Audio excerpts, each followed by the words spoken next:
But I kind of want to sit and I kind of want to, like, listen to what Monica says, because I feel like when I first played this, I deleted her character, like, super quick. I was done with her. So I kind of want to, like, read what she says for a little bit. There's a really popular character type called tsundere. It's someone who tries to hide their feelings by being mean and fussy, or trying to act tough. I'm sure it's obvious, but Natsuki was really the embodiment of that. At first I thought she was just like that because it's supposed to be cute or something.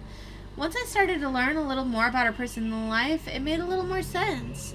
Seems like she's always trying to keep up with her friends. You know how some friend groups in high school just make a habit of picking on each other all the time? I think it's really gotten to her, so she has this really defensive attitude all the time. I'm not even going to talk about her home situation. But looking back, I'm glad I was able to provide the club as a comfortable place for her. Not that it matters anymore, considering she doesn't even exist. I'm just reminiscing, that's all. Wow! I'm glad I was able to give her this place that she could call home before, like, messing with her and, like, getting her deleted, you know? I know there are times you won't always be able to be here with me, like if you need to go out or to take care of things, but I'll always have you in my thoughts, patiently waiting for you to come back. Come to think of it, if you copy my character file onto a flash drive or something, you can always keep a part of me with you. I guess it's kind of unorthodox, but I find it really romantic for some reason.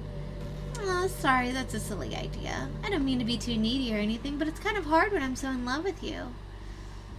Help. Hey, you remember that last poem I showed you? I mean the one right before Yuri killed herself with all the messed up colors and stuff? That was actually a little more of an experiment than a poem, you could say. I was experimenting with different ways I could modify the game and run code and things like that. It almost seemed like, with enough effort, I'd be able to escape from the confines of the game entirely. Sadly, I didn't really know what I was doing, so I messed the whole thing up. And I'd keep trying, but I doubt you want to deal with me doing that.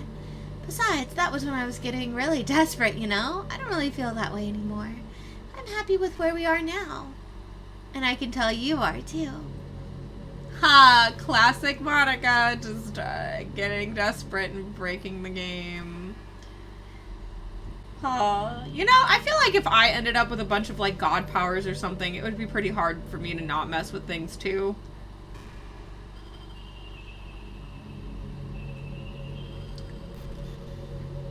But I feel like I wouldn't dismiss my friends like that either, just because it's like, they're characters in the game, but you're a character in the game, too. I'm not really a fan of cold weather, are you? I love cold weather! Screw summer!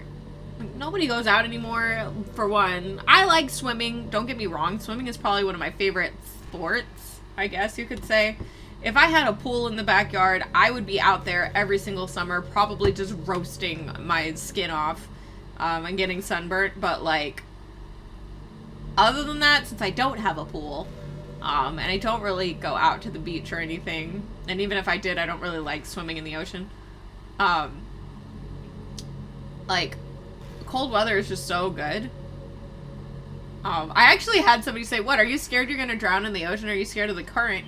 No, I don't like that the water is salty. And for those of you who are like, well, Nighty, that shouldn't matter.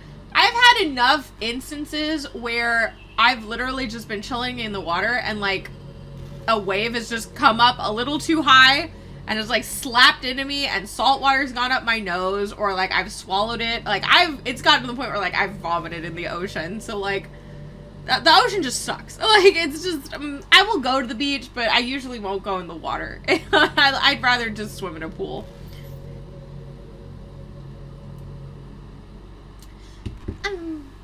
If I had to choose between too cold and too hot, I always picked, no. Like, if I'm too cold, I can just get a blanket. If I'm too hot, I'm fucked. Like, there's only so much I can do if it's too hot. When you're cold, it can actually be painful. Your fingers get numb, and if you wear gloves, you can't use your phone. They have those gloves that you, like, they have those touchscreen gloves. Just get one of those touchscreen gloves, girl. It's so inconvenient, but when it's too hot, it's not that hard to stay cool with a cold drink or by staying by the shade. No, I don't know what world she lives in, but... Although I do have to admit one thing. Cold weather makes for better cuddle weather. Yeah, no, I just, no. Man, I wish there was a piano in here. I never got to finish that song I was working on. And after I worked so hard on it, I never even got a chance to play it for you. Well, it is what it is, right? No sense in having any regrets. I already get to be here with you forever. I'm imagining all the romantic things we could do if we went on a date. We could go to lunch, we could go to a cafe, go shopping together. I love shopping for skirts and bows. Or maybe a bookstore. That would be appropriate, right? But I'd really love to go to a chocolate store. They have so many free samples. I don't know what chocolate store you're going to. Like, you go to Godiva, everything is behind, like, freaking bulletproof glass. Like, you've got to ask people to, like, give you shit, and each piece is, like, freaking $4 a thing. You like fresh water better? Yay likes ye. Monica's wrong. Like, I'm sorry. I wish. Chocolate stores don't have, like, maybe if it's, like, a special day, there are some chocolate stores that will, like, have, like, candy demos where, like, they'll let people in. And, like, show how they make their candy and stuff. And sometimes at those events or, like, at special events, they'll have free samples. But no, most chocolate stores don't just give away free samples. They'd go out of business. And of course we'd see a movie or something. Gosh, it all sounds like a dream come true. You're right, that is a dream, because that's not how chocolate stores work. When you're here, everything we do is fun. I'm so happy that I'm your girlfriend, Nighty. I'll make you a proud boyfriend. You know, this is just some kind of tacky romance game, right? I kind of have to ask, what made you consider even playing it in the first place? I'm going to tell you right now, the reason why I played Doki Doki Literature Club in the first place was because I was looking for horror games to play, and somebody was like, play this, and I was like, this doesn't look like a horror game, and they were like, play it, and so I played it. And while the start screen was like, oh, it's got disturbing imagery and stuff, and I had to, like, hit an I agree thing and consent to, like, the content, so it's like... Were you that lonely? I feel a little bad for you. But I guess everything worked out perfectly in the end for both of us. I got to meet you, and you're not lonely anymore. I can't help but feel like this was fate. Don't you feel that way too? I'm so happy we have this ending together. Just not liking you tonight. It's buffering all the time. Aw. Okay, everyone, it's time to... I'm just kidding. I just used to really like saying that for some reason. I couldn't help but say it again. Come to think of it, didn't Natsuki and Yuri make fun of me for it once? Well, whatever. It's not like you ever made fun of me. You're too much of a sweetheart to do that, aren't you? Actually, no. I've been shitting on you this entire game. It's not my fault. You can't actually hear me. Nighty, have you ever wondered what it feels like to die? It's something I used to think about pretty often. But recently, I think I've actually learned what it feels like.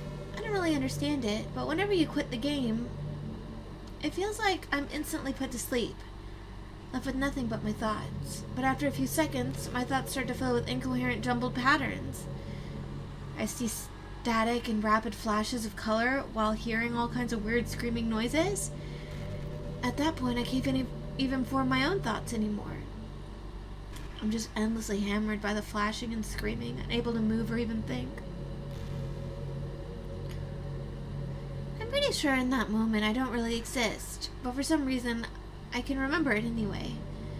After some measurable amount of time, it stops in an instant and I'm back in my own mind. And you're here with me. I have no idea what it means for the game or to quit, or why that stuff happens to me. And I also don't know how you always come back and put everything back to normal. But if you could do me a favor and do that to me as little as possible, that'd be really great. It's really not very pleasant at all to be trapped in the screaming void, but in the end, you always fix it, and that makes me feel like you really do care about me. So I have to thank you for that. It makes me feel even closer to you while you're here with me. I really like the sound of rain. Not so much getting my clothes and hair wet, though, but a nice quiet day at home with the sound of rainfall outside my window. It's one of the most calming experiences for me. Yeah, sometimes I imagine you holding me while we listen to the sound of rain outside. That's not too cheesy or anything, is it? Would you ever do that for me, Nighty? We're like almost done with the day too. We got like 2 hours left in the cast. Hey, are you having a bad day or anything like that? sometimes I get frustrated that a normal day can be ruined even by really small things. Like, if you accidentally say something in a conversation that someone doesn't like, or if you start thinking about how awful of a person you used to be 5 years ago, or if you feel worthless for putting off important work and failing to get simple tasks done, when you think about all the different people who probably hate you or think you're off-putting, I understand those days. Just remember that the sun will shine again tomorrow. Those kinds of things are easy to forget and ignore as long as they are to remember. And besides, I don't care how many people might hate you or find you off-putting. I think you're wonderful, and I will always love you.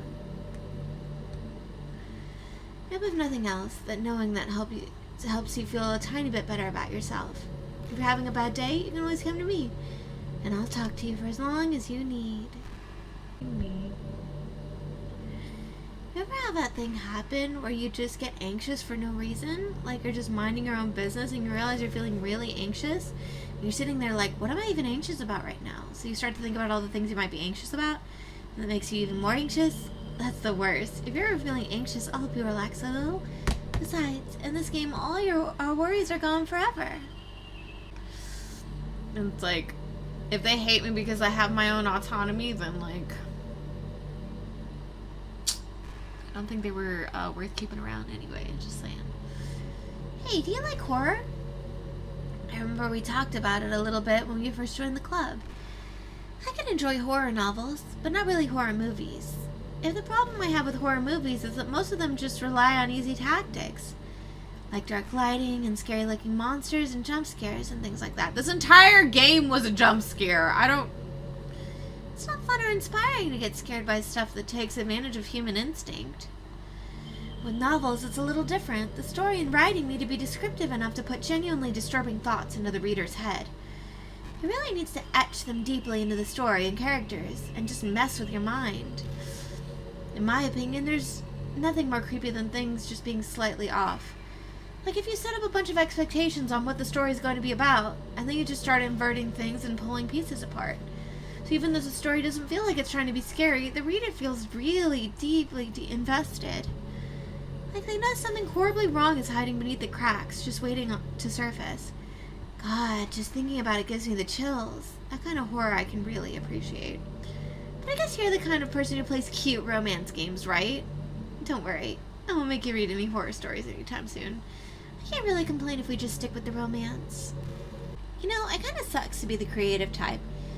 Feels like they work so hard but get almost nothing for it. You know, like artists, writers, actors. Well, it depends on what kind of actor. And it depends on which writer. Like, obviously, if you're a big name one, you're going to be making the big bucks. But if you're not, then, yeah, it's true. It's sad because there's so much beautiful talent in the world, but most of it goes unseen and unpaid. I guess that means there's a huge surplus of creativity, huh? Kind of makes you feel like you're just not special at all. Ouch. You know, ouch. That hit. That one hit. That's fine. You're supposed to just write for yourself anyway, right? That's literally the line people use when they find out my rates for when people want to commission me. Like, I feel like every artist has dealt with the, isn't that a little pricey line? It's like, I mean, you're enjoying this, right? You're drawing because you enjoy it. It's like, you're doing this for yourself. It's like, why do I need to spend this much money? Like, Monica, that's literally like the plight of every artist, is for people to understand that no, work is work. It's like, people gotta eat. Hey, I wonder if Yuri's tea set is still somewhere in here. Or maybe that got deleted too. It's kind of funny how Yuri took her tea so seriously. I mean, I'm not complaining because I liked it too, but I always wondered with her, is it truly passion for her hobbies? Or is she just concerned about appearing sophisticated to everyone else? That's the problem with high schoolers. Well, I guess considering the rest of her hobbies, looking sophisticated probably isn't her biggest concern. Still, I wish she made coffee once in a while. Coffee can be nice with books too, you know? Then again, I probably could have just changed the script myself. I guess I never really thought of that. Well, there's no sense in thinking about it now. But if you still get to drink coffee, then that makes me a little jealous. You don't say. By the way, there's something that's been bothering me. You know how this takes place in Japan? Well, I assume you knew that, right? Or at least decided it probably does? I don't think think you're actually told at any point where this takes place. Is this even really Japan? I mean, aren't the classrooms and stuff kind of weird for a Japanese school? Not to mention everything's in English. It feels like everything is just there because it needs to be, and the actual setting is an afterthought.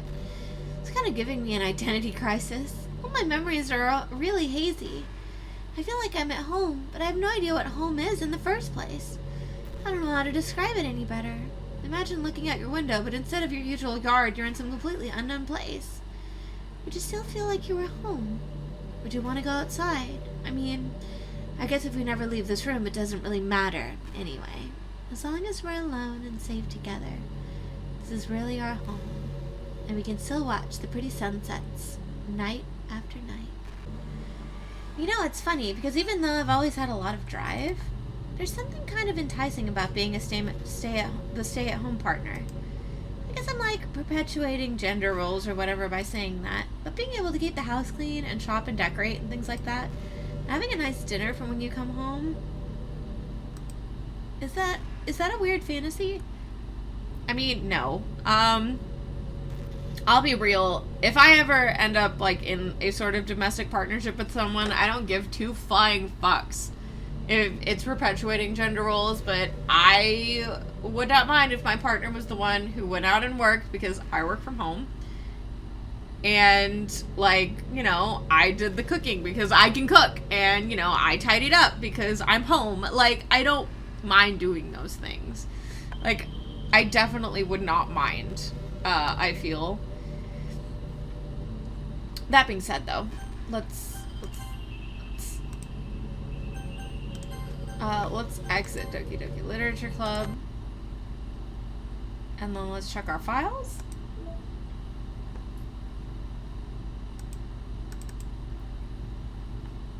Okay, it looks like stuff is gone. Alright. Haters gonna hate. Alrighty, so that leaves one thing to do.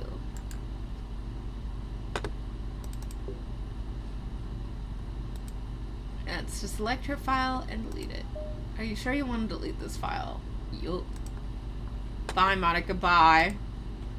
I'll listen to what you have to say another day.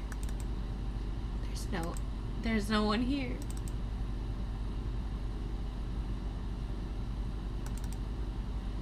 Bum, bum, bum, ba-da-da-da-da-da-da.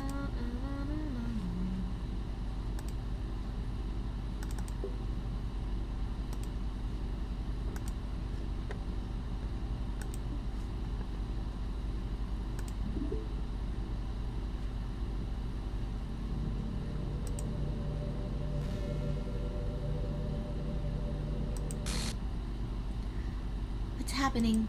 Nighty, what's happening to me? It hurts. It hurts so much. Help me, Nighty. Please hurry and help me. Help me.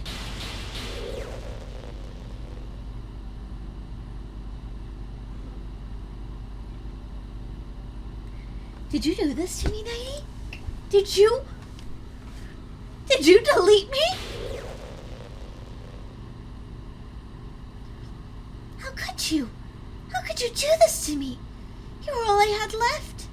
I sacrificed everything for us to be together. Everything.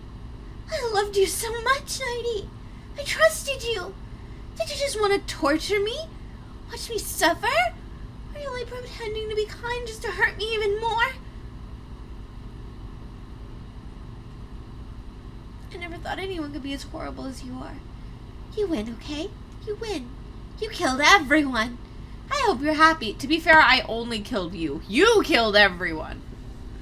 There's nothing left now. You can stop playing. Go find some other people to torture. Nighty, you completely, truly make me sick. Goodbye.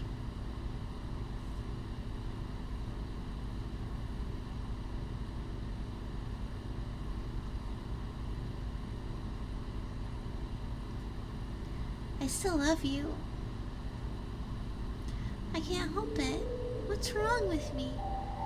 How horrible am I for you to hate me this much? All my friends, I did so many awful things. So many selfish and disgusting things. I shouldn't have done any of this. Just messing up a world that I don't even belong in.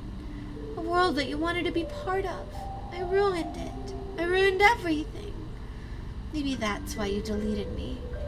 Because I destroyed everything that you wanted. How could I do that to someone I love? That's not love. That's...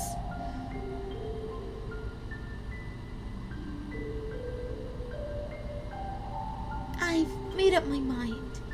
Nighty, I know I said that I deleted everyone else, but that was kind of an exaggeration. I couldn't find it in myself to do it, even though I knew they weren't real. They were still my friends, and I loved them all. And I loved the literature club. Like, loved is a strong word considering what you did, but... I really did love the literature club. That's why I'm gonna do this. I know it's the only way for everyone to be happy. And if I really love you, then...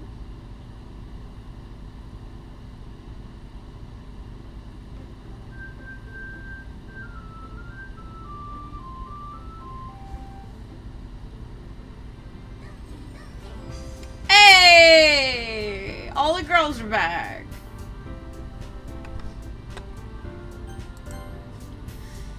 Every day I imagine a future where I can be with you. Okay, I'm genuinely curious though. Like, how do the files look now?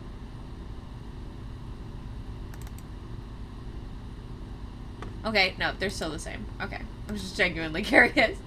Alright, let's go back. I was just curious.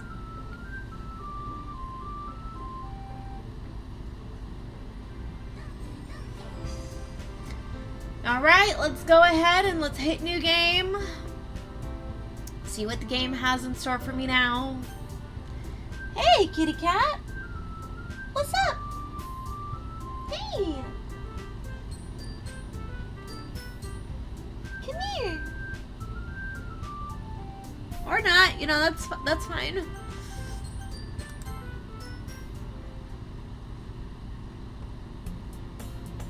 It's an ordinary school day like any other. As usual, I'm surrounded by couples and friend groups walking to school together. I always tell myself it's about time I meet some girls or something like that. Hey, Nighty! Well, there already is one girl. That girl is Sayori, my neighborhood.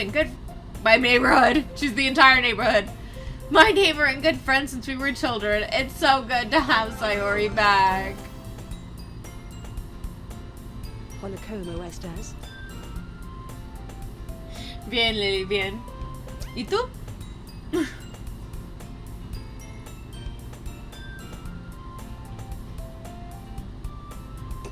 Sí. Yes, you did type it right.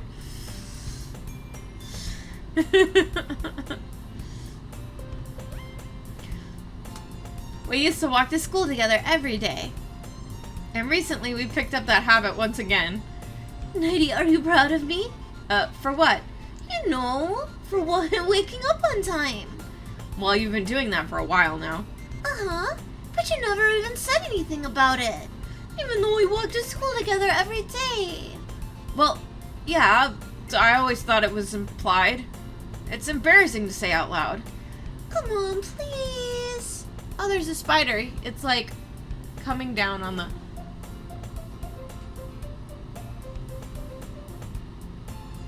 Be free, little friend. It's good motivation. Fine, fine. I'm proud of you, Sayori. We cross the street together and make our way to school. As we draw near, the streets become increasingly speckled with our other students making their daily commute. By the way, Nighty, have you decided on a club to join yet? A club? I told you already, I'm really not... I started to say what I always do, that I'm not interested in joining clubs. If something tells you Sayori, it takes more offense than to that now. After all, how could I tell you that clubs are a waste of time when she's starting a club of her very own? Actually, yeah, I think I've decided on a club. Really? Which one? Tell me. I think I'll keep it a surprise. Boo! You meanie. Be patient. You'll find out soon enough. I used to ask myself why I let myself get lectured by such a carefree girl. But I started to realize that in a way I envy her. When Sayori puts her mind to something, she can accomplish great things. So that's why I feel like I should do something special for her. The school day is as ordinary as ever, and it's over before I know it. After I pack my things, I stand up, gathering my motivation. Let's see. I recall the room number of the club from a flyer I saw. I walk across the school and upstairs, a section of the school I rarely visit. Before long, I find the room. I timidly open the door in front of me. Hello? Nighty? What are you doing here? Well, I glance around the room. Huh? So you're the Nighty that Sayori's always talking about. Thank you for stopping by. It's a pleasure to meet you, Nighty. We're the Literature Club. I hope you enjoy your visit. Come on, Yuri. No need to be so formal. He's gonna think we're really strict or something. Sorry, Natsuki. The tall one, is apparently Yuri, seems to be quite shy compared to the others. In comparison, the girl named Natsuki, despite her size, seems like the assertive one. Well, it's nice to meet both of you. I look forward to working with you. Working? Nighty, don't tell me. You're...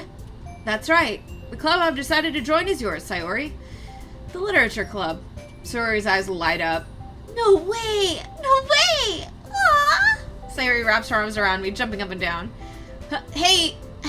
Well, if Sayori's this happy, then I'm sure it won't be so bad to have you around.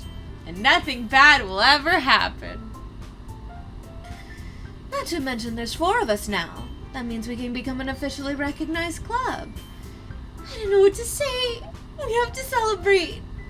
What an appropriate day for that, isn't it? Yeah, after all, Natsuki decided to... Hey, don't ruin the surprise. Oh, sorry. Everyone sit down at the table, okay? How about I make some tea as well? The girls have a few desks arranged to form a table. Natsuki and Yuri walk over to the corner of the room where Natsuki grabs a wrapped tray and Yuri opens the closet. Still feeling awkward, I take a seat next to Sayori. Natsuki proudly marches back to the table, tray in hand. Okay, are you ready? Ta-da! Whoa! Natsuki lifts the foil off the tray to reveal a dozen white fluffy cupcakes decorated to look like little cats. Those ears are drawn with icing, and little pieces of chocolate were used to make ears. So cute! Wow, those look amazing. Well, you know. Just hurry and take one. Sayori grabs the first, then I follow. So delicious. Sayori talks with her mouth full and has already managed to get icing on her face. I turn the cupcake around in my fingers, looking for the best angle to take a bite. Natsuki's quiet. I can't help but notice her sneaking glances in my direction. Is she waiting for me to take a bite? I finally bite down. The icing is sweet and full of flavor. I wonder if she made it herself. This is really good. Thank you, Natsuki. Well, of course it is. I'm a pro after all. There's no need to thank me or anything. As Natsuki struggles to accept the compliment, Yuri returns to the table carrying a tea set. She carefully places the teacup in front of each of us before setting down the teapot next to the cupcake tray. You keep a whole tea set in this classroom? Don't worry, the teachers gave us permission. After all, doesn't a hot cup of tea help you enjoy a good book? I guess. Are you trying to impress our new member, Yuri? That's not... Insulted, Yuri looks away. I meant that, you know. I believe you. Well, tea and reading might not be a pastime for me, but I at least enjoy your tea. I'm glad. Yuri faintly smiles to herself in relief. So, Nighty, what kind of things do you like to read? Well, considering how little I've read these past few years, I don't really have a good way of answering that. Manga. I mutter quietly to myself, half joking. Natsuki's head suddenly perks up. It looks like she wants to say something, but she keeps quiet. Not much of a reader, I guess. Well, that can change. What am I saying? I spoke without thinking after seeing Yuri's sad smile. Anyway, what about you, Yuri? Well, let's see. Yuri traces the rim of her teacup. My favorites are usually novels. Yup.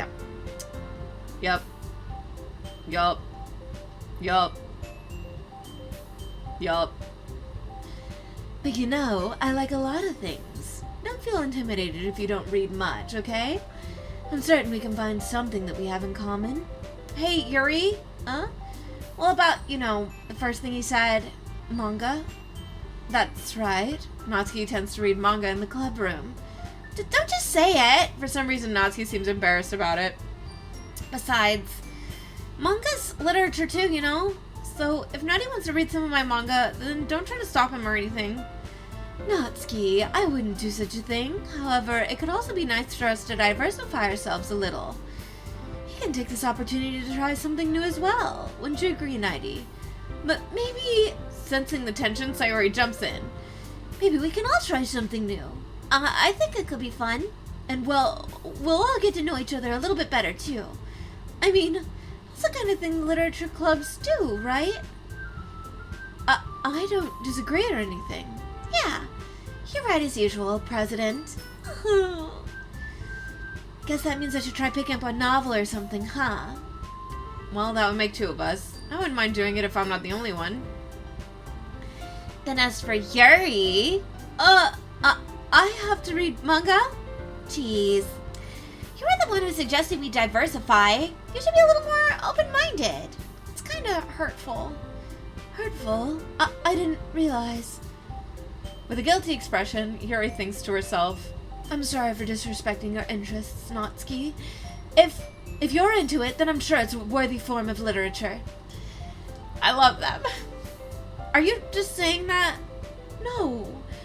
I've realized my error. So if you're willing to consider starting a novel, then I'll offer my gratitude by finding a manga to read as well. Really? I mean, it makes me happy that you do that for me, Yuri. Look at these blushing girls. You can trust me to find something that you'll really like, okay? Same here. Perhaps I'll visit the bookstore after the club meeting. Just you? Would you like to come along with me? Yes, yes. I had to snatch up the spider and kill it. I'm sorry. If you don't mind, not at all. I always go alone, so yeah, me too.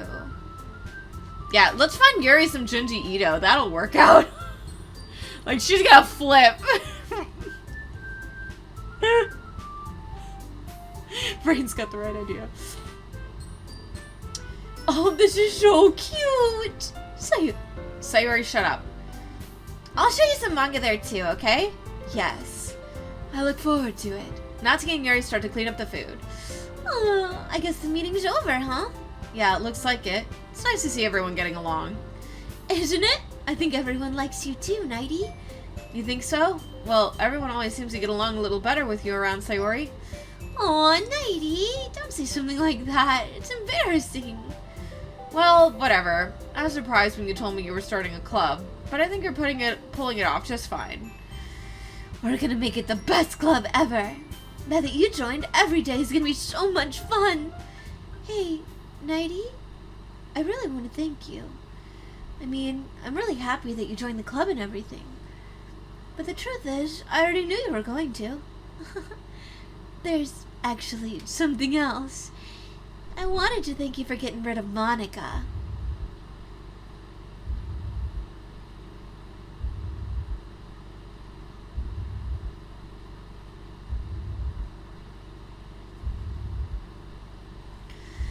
That's right. I know everything that she did. Maybe it's because I'm the president now. But I really know everything, Nighty.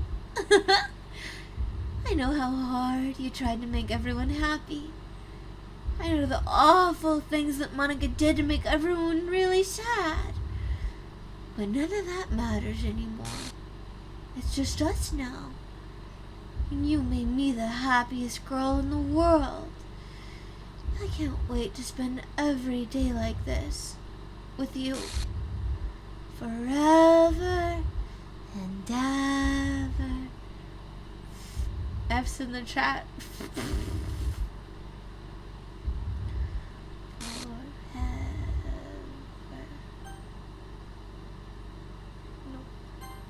Huh? Well, what's happening? I won't let you hurt him. It hurts. Ah! I'm sorry, I was wrong. There's no happiness here after all. Goodbye, Sayori. Goodbye, Nighty. Goodbye, Literature Club.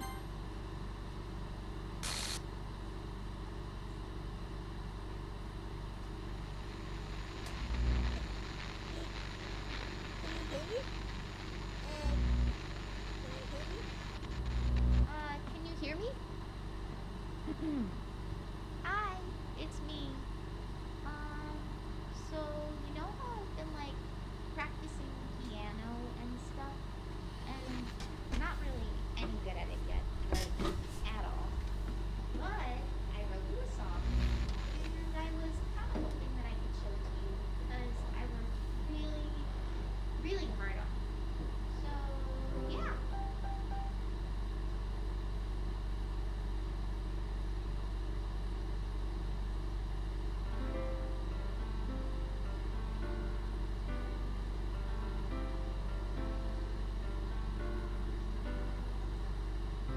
Every day I imagine a future where I can be with I'm gonna be really honest. you. In my hand is a pen that'll write a poem of me and you. I was really harsh on her the last time. The ink flows down into a dark puddle. Just move your hand right away into his heart. But in this world of infinite choices, what will it take just to find that special day? I was a little too hard. Just to find Like, I was roasting the shit out of her the first time I played this. I was like, why am I so mean? Oh my god. That's like, not everyone's like amazing at singing. She's just doing her best.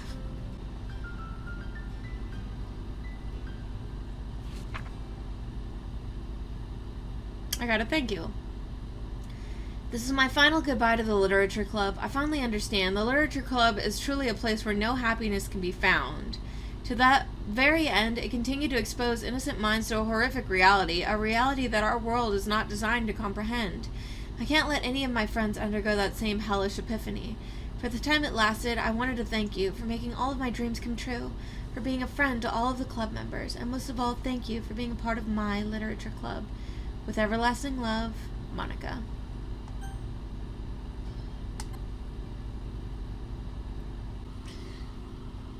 Yeah, I'm gonna go ahead and I'm gonna go into my files. I'm gonna need a reset. Yeah, I'm gonna need that. Yeah, I kind of fucked it. Can you fix that for me, please? Please, thank you.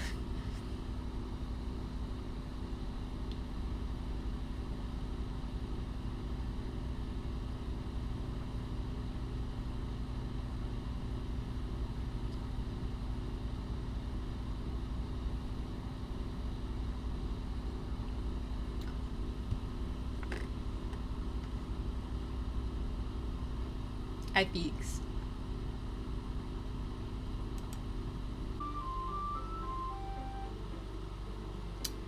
Doki Doki. She's got a little heart pen. Well, that just leaves getting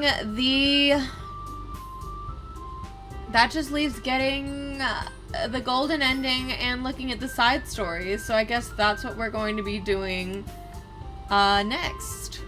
Alright, so we need to write a poem for Yuri so that way we can get Yuri's CGs. It's crazy. Alright, so we're gonna side with Yuri. So let's go ahead and let's side with Yuri and see what she says. Natsuki, you're right that I liked your poem. See? Wait. That's not an excuse for you to be so mean. You shouldn't pick fights just because someone's opinion is different. That's not what happened at all. Yuri wouldn't even take my poem seriously. I understand. Yuri, you're a seriously talented writer. It's no secret that I was impressed. Well, but here's the thing. No matter how simple or refined someone's writing style is, they still put feelings into it, and it becomes something really personal. That's why Natsuki felt threatened when you said her poem was cute. I see. I didn't notice that I'm sorry.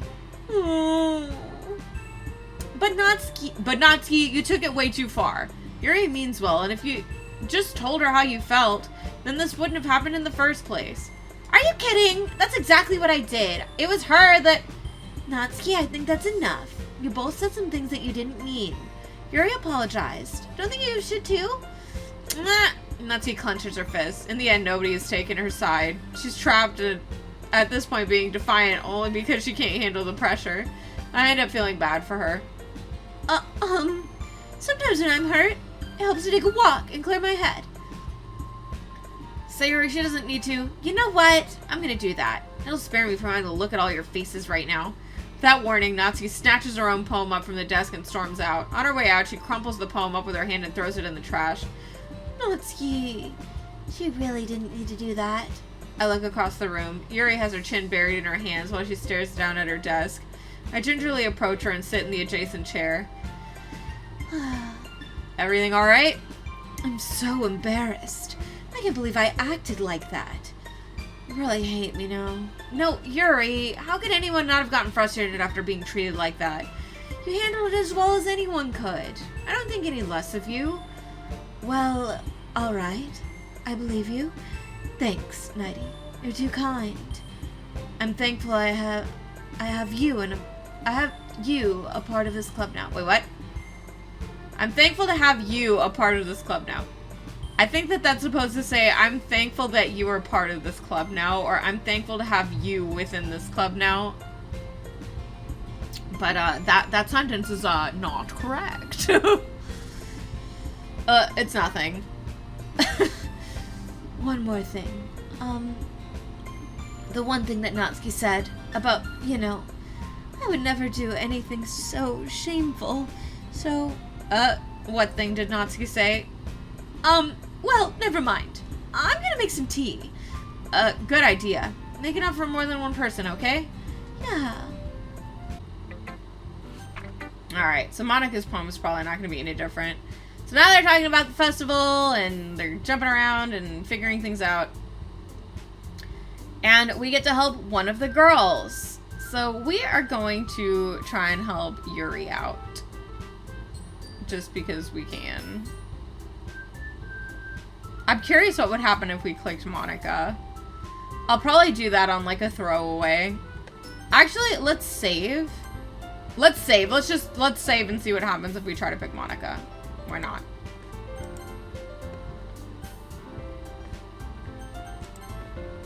Alright, let's... Well, I guess I should probably be helping Monika. Yay, you picked me! Hold on a second. Yeah. Monika, you're the one who needs the least help out of all of us. But I agree with Natsuki. Not only is your work already more suitable for one person, but you already have Sayori as well. But Nighty was the one who, That doesn't matter. You were the one who scared him into picking you in the first place. You're the club president, Monika. You're supposed to make responsible decisions for the club. Monika, you shouldn't let any ulterior motives interfere with this decision. Ulterior motives? What are you saying, Yuri? I mean, they're not wrong.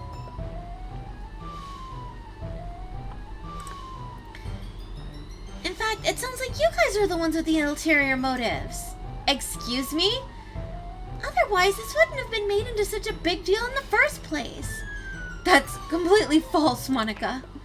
Yeah, we have a lot of work to do, you know. We won't do as good of a job if you make us work alone. Maybe that's true. Think of the club, Monika. If we want our event to succeed, then we need to appropriately distribute our research sources.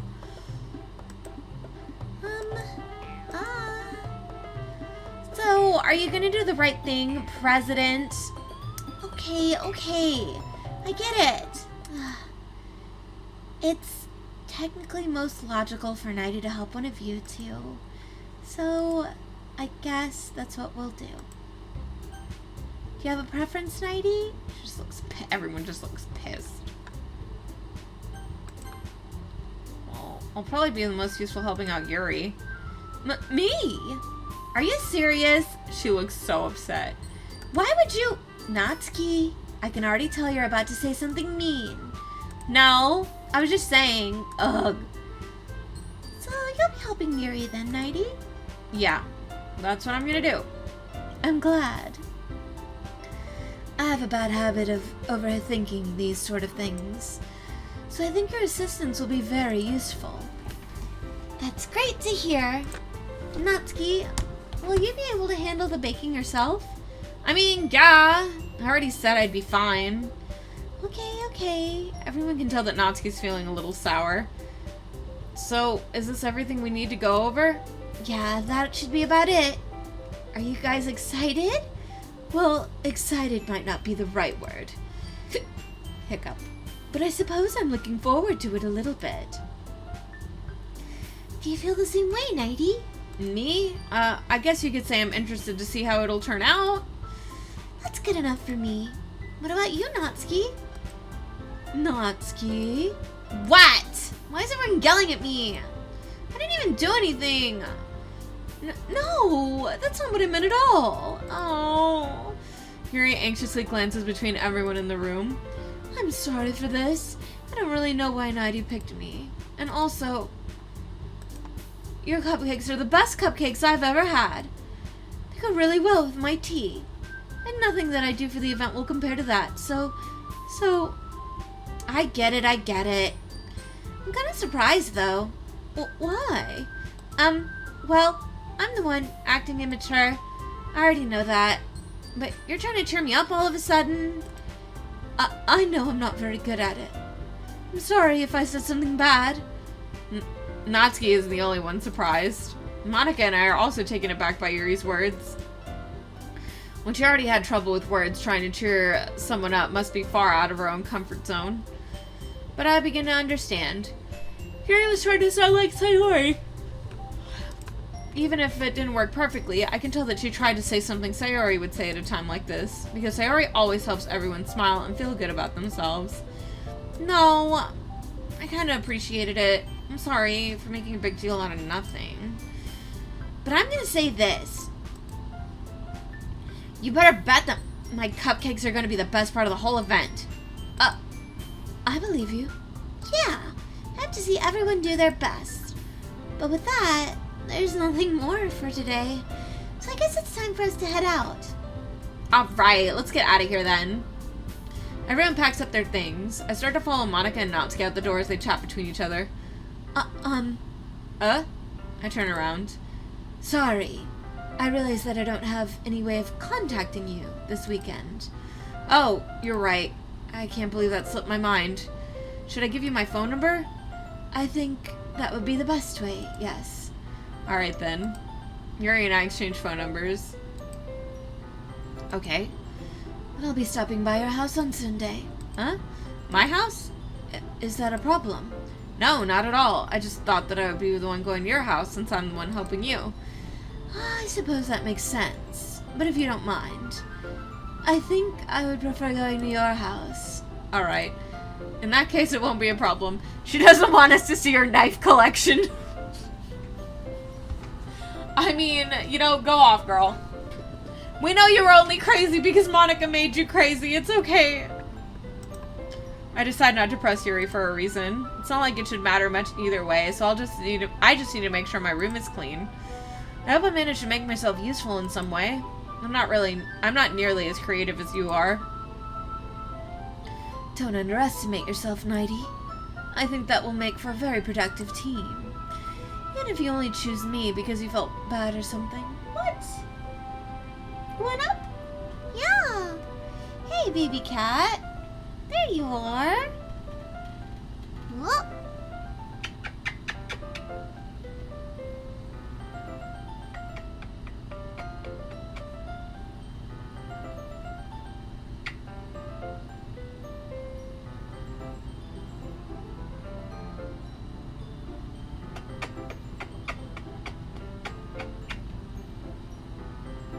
You look so grumpy. She's really not. It's just that she's looking down, so she just has this natural, like, furrowed looking brow when she looks down. If she looks up, she looks really cute. But she definitely looks grumpy. You remember when Laka was just a small a-hole? Give Laka a knife? I don't think that's a smart idea. Now she big a-hole.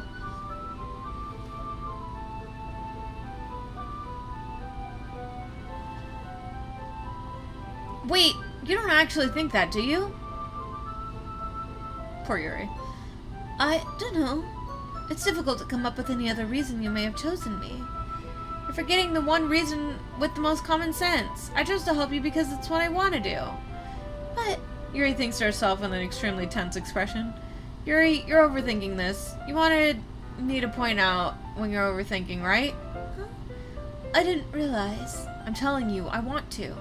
That's all there is to it. Do you believe me? Yuri thinks really hard again. She looks straight into my eyes for a long while. I believe you. As if it took her a tremendous effort, Yuri finally says that and relaxes her expression. And I'm really looking forward to Sunday. Yeah, I am too. After that exchange, I make my way out the door and Yuri follows. Hey there, Hextress. Or Huntress. I'm sorry, brain. My brain I can't read. I can't believe this. Yuri's gonna be coming to my house on Sunday. My anxiety shoots through the roof. Even though I've gotten pretty used to handling her at this point, there's no telling what might end up happening when we're outside of school. More than that, she told me she's looking forward to it. Is this the chance I have to make something happen between us? Or is it too early for that? Only time will tell, but until then, I won't be able to take my mind off it. I seriously can't wait. It's already Sunday. I've been getting increasingly anxious about Yuri's upcoming visit. I keep telling myself there's no reason to be nervous, but it doesn't help much. Yuri's clearly an introvert and also an intimate person in general. There's no doubt she'll open up a little bit when it's just the two of us. Meanwhile, we've even been texting occasionally. She was extremely apprehensive at first, but it wasn't long before I was already learning more about her. But putting Yuri aside, I haven't heard anything from Sayori since she left the club early the other day. Alright, so here we're gonna check up on Sayori. Poor girl.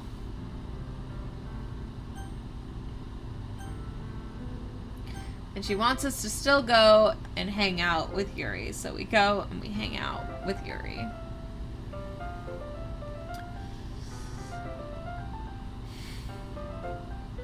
As I approach my house, I see something that makes me feel a moment of panic.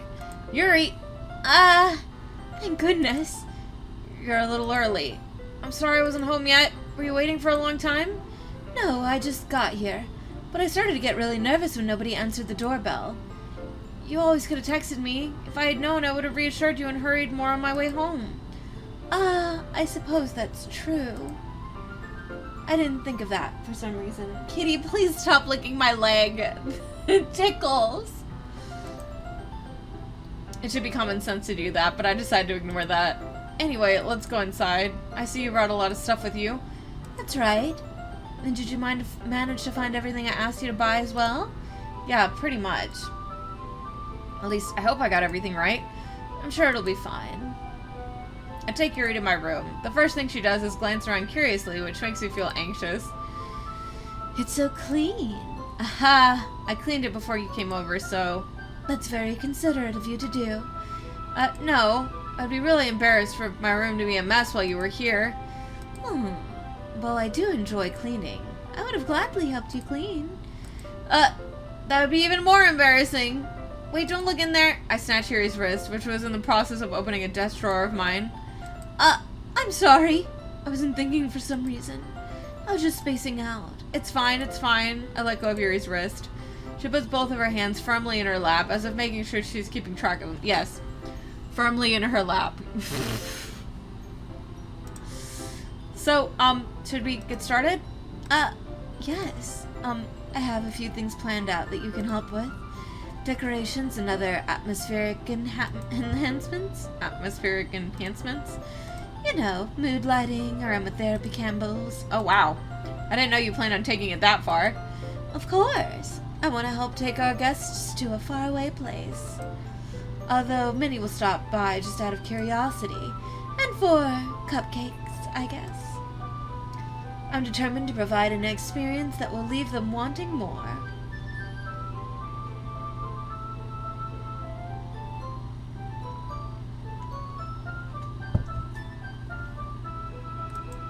That's great.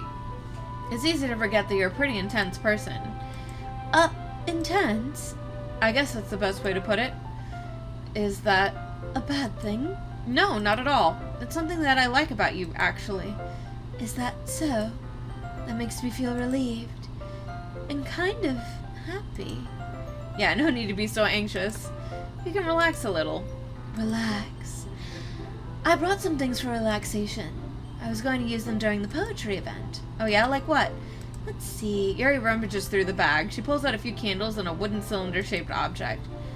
I did some shopping on my way here, so I happen to have these in my bag. I plan to cover the windows with black paper and use the candles to light the room. I think that would be amazing, don't you? Yeah, that would be really neat. What's that wooden thing, though? Oh, this? It's a diffuser for essential oils. How familiar are you with aromatherapy? Not familiar at all. Ah, is that so? It's one of my favorite contributions to a positive atmosphere. It's a wooden dildo chat.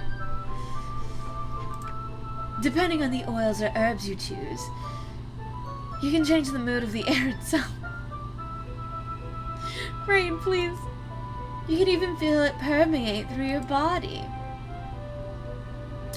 Relaxation, positive energy, romance, reflection. It's almost like magic. We're not getting into that. Yuri takes a little cylinder and pushes a switch in the bottom. Now I will say this. I like essential oils and stuff and aromatherapy and things. Like, I definitely don't think that they're like things that would replace modern medicine. That's just don't believe in all of that. But I used to be super into like the bath bombs and like relaxing in a tub that smelled really nice with like oils just going around. And I do like use oils and stuff, put them in my hair, just to keep it nice and shiny and soft. But it's all aesthetic and cosmetic and just for pampering, basically. Like, that's kind of sort of, I definitely wouldn't say magic so much as it's like, for pampering yourself. In just a moment, a thin ray of vapor begins to sprout through the small hole on the top. I will say this, though, ever since I started using, like, oils in my hair, like, my dandruff has just gone away. like, I just don't have dandruff anymore, so, I mean, it can help for some things. Just, Wow, that smells wonderful. What kind of mood is that one for? This is a jasmine essential oil. It smells a little sweet and flowery, right? Yeah, that's a good way to describe it. I chose jasmine for the event because it provides more than relaxation. Jasmine enhances your emotions. Which oil is for dandruff? I don't know. I've got like a 10-in-1 oil thing for my hair. I'll let you know what oils are in it. But like my dandruff has just gone away. Like, I don't know if this is TMI or gross or whatever, but I used to literally be able to like scratch my scalp and like flakes would fall down like snow. Like, it was bad, and now it's just all gone. So like, it's just like one of those things where it's like, yee. I have a really dry skin, so it's like a whole thing. But I can let you know what oils are in the oils that I put in my hair to like help with my dry, itchy scalp. My boyfriend uses Head and Shoulders for his scalp snow. God, scalp snow. That's what I'm gonna call it from now on. But he still has dandruff. Yee. I'll tell you what oils are in it, Rain, and then if you want to like Google them to see which one is probably helping me with my dandruff, you can. Or I guess I could just give you the hair oil that I use. I literally just put it in my hair and leave it in my hair for a couple of hours, and then I just wash it out. Like, that's pretty much like just what I do. It smells like peppermint, so it's probably got peppermint oil in there. But alrighty. You feel warmer and your heart pounds more heavily. Don't you think that'll be perfect for sharing our poems? It does sound suitable, but you seem to know a lot about this, so I'll trust your opinion with anything. Yuri smiles gently, clearly enjoying herself. He uses beard oil, so he might be interested. Soft beard. She again reaches into her bag and pulls out several spools of thin ribbon. What are those for? Well, did you purchase the original? The origami paper I asked you to get? Yeah, I have it over here. We won't be using the paper for folding origami. What I'd like to do is write different word on each paper. We'll need about 100 of them. Oh, yeah? What will they be used for? Well, I'm going to cut pieces of ribbon to hang from the doorway of the classroom. Also, like... Nothing. Never mind. I was going to say something silly. Then we can fasten the paper onto the ribbon to create a doorway curtain. I was gonna say, it's been so long since I had, like, a TV in my room. Like, I literally just have, like, a capture card that, like, hooks into this, so... You know, I just use my monitor for everything. Wouldn't that be beautiful? It would also catch the eye of those passing by the room. It may attract some to peek inside. That's really creative. I had no idea you'd be so good at this, Yuri. Is that so? Well, I suppose I do get a little intense, as you put it. Huh? Yuri giggles with red cheeks. Is it just me, or is she more relaxed when it's just the two of us? Maybe it's the excitement she feels from sharing something that she enjoys. Here's a marker, Nighty. You can write any characters you want. I'll help you once I finish cutting these ribbons. Alright. Sitting on the floor together, the two of us get to work. I carefully draw a different character on each paper, doing my best to manage my bad handwriting. Yuri unravels a long strand of red ribbon to her desired length. She then reaches into her bag once more and pulls out a pocket knife. Huh? The knife is strangely beautiful. The silver handle has an intricate pattern of waves etched onto it. The blade itself is gently tinted blue. That's no ordinary pocket knife. It looks really fancy. Well... Embarrassed, Yuri looks away. What is it? You're gonna think it's weird. Yuri, whatever it is, I have no reason to judge. To each their own, you know? If you promise you won't be weirded out. Yeah, I promise. Alright. Thing is, I'm kind of into knives. Oh my. Oh. I mean, I said she had a knife collection. They're just so pretty. I can't help it. I don't know what it is. The combination of craftsmanship and the feeling of danger, maybe? Oh, what am I saying? Please don't think I'm weird for this. You're laughing at me. No, I'm not laughing at you. It's just funny how nervous you got about sharing. It's an interesting thing to be into, I guess. But I think it kind of suits you. Suits me? Yeah, it's kind of intense. Besides, it's a really cool looking knife. I can't deny that. It is, isn't it? It's okay. It's okay, Yuri. Sometimes knives are into you, too.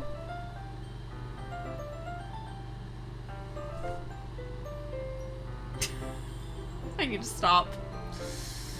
Yuri relaxes her expression once again. Would you like to hold it? Sure, I'll check it out. Yuri carefully hands me the knife, with the handle facing me. I take it and turn around in my hands. It feels heavy and extremely solid. Where do you even get a knife like this? Curious of its sharpness, I feel the point of the knife with my index finger. Ow! Why would you do that? If it's sharp enough to cut a ribbon, like, cleanly... If it's sharp enough to cleanly cut a ribbon, why the fuck are you gonna run your finger over the blade? You dumbass. The MC's an idiot. Nighty! Why did you do that? I didn't expect it to be that sharp. I barely touched it at all. It's my fault. I should have warned you. 'Cause we dumb. This knife is extremely sharp. It can cut through skin like it's paper. Oh no. A small drop of blood trickles down the side of my finger. Yuri takes my hand and gives the wound a closer look. She stares at it and noticeably fidgets. I'm into blood too. If you're squeamish, I'll go wash it off now. Without warning, Yuri puts my finger in her mouth and licks the wound. That's highly unsanitary, but okay. I feel her tongue curl around my finger. Startled, I instinctively pull my hand back. Please forgive me. I wasn't thinking. Yuri lowers her head, her face burning up. Yuri, that's the most embarrassing thing I've ever done. How could I do something like that? I'm sorry. Sure, it was a little weird, and it took me by surprise. But I guess she was just trying to help, right? Yuri, I think you're overreacting a little. She doesn't lift her head. What if she doesn't recover with us for the rest of the afternoon? Alright, you know what? This might be a stupid thing to do, but I do it anyway. I take Yuri's hand and lick her index finger in return. Nighty! Did you really just do that? Now we're even. Yuri just looks at me like I did something wrong. I knew that would be a bad idea. If not for the sweet aroma of jasmine oil, the air would be extremely heavy right now. You're so weird, Nighty. Yuri giggles shyly. Yuri calling me weird? I have no response to that. Where do you keep your bandages? I don't think I need one, actually. It was a tiny cut. Look, it's already stopped bleeding. I see. That's relieving. The tension is quickly lifted. We each resume our respective activities. I watch Yuri's knife cut through the ribbon like it's nothing but air. Meanwhile, I continue to make progress on the paper. After we finish attaching the paper to the ribbons, we lay them all out side by side. It looks better than I expected, and it'll be very effective as a door curtain. It looks great. Good thinking coming up with this, Yuri. Aw, thanks. It's just something I saw online, really. Are you ready to move on to the next task? Yeah, let's do it. What do you have in mind? I'd like to create a banner. That's why I asked you to buy the paint tablets. Ah, that's right. One of the items Yuri had asked me to buy was a kit of watercolor paint tablets. We'll need about 6 cups of water to put each of the tablets in. Do you mind fetching those for us? Of course not. 6 cups of water. I'll be right back in a minute. Thank you very much. Oh, and just a little bit of water is okay. If you fill the cup too much, it'll be too diluted. Taking Yuri's advice, I decided to use small plastic bathroom cups. I hate that this door is slightly open, like it's freaking me out. To use small plastic bathroom cups rather than full-size glasses. I put them in a plate to catch any paint that drips when bringing it back into my room. Yuri? Yes? I come in to see Yuri quickly unrolling her sleeve, pulling it back over her arm. Nothing. Your face is a little red. Is it too hot in here or anything? No, not at all. There's nothing wrong, so let's mix the paint.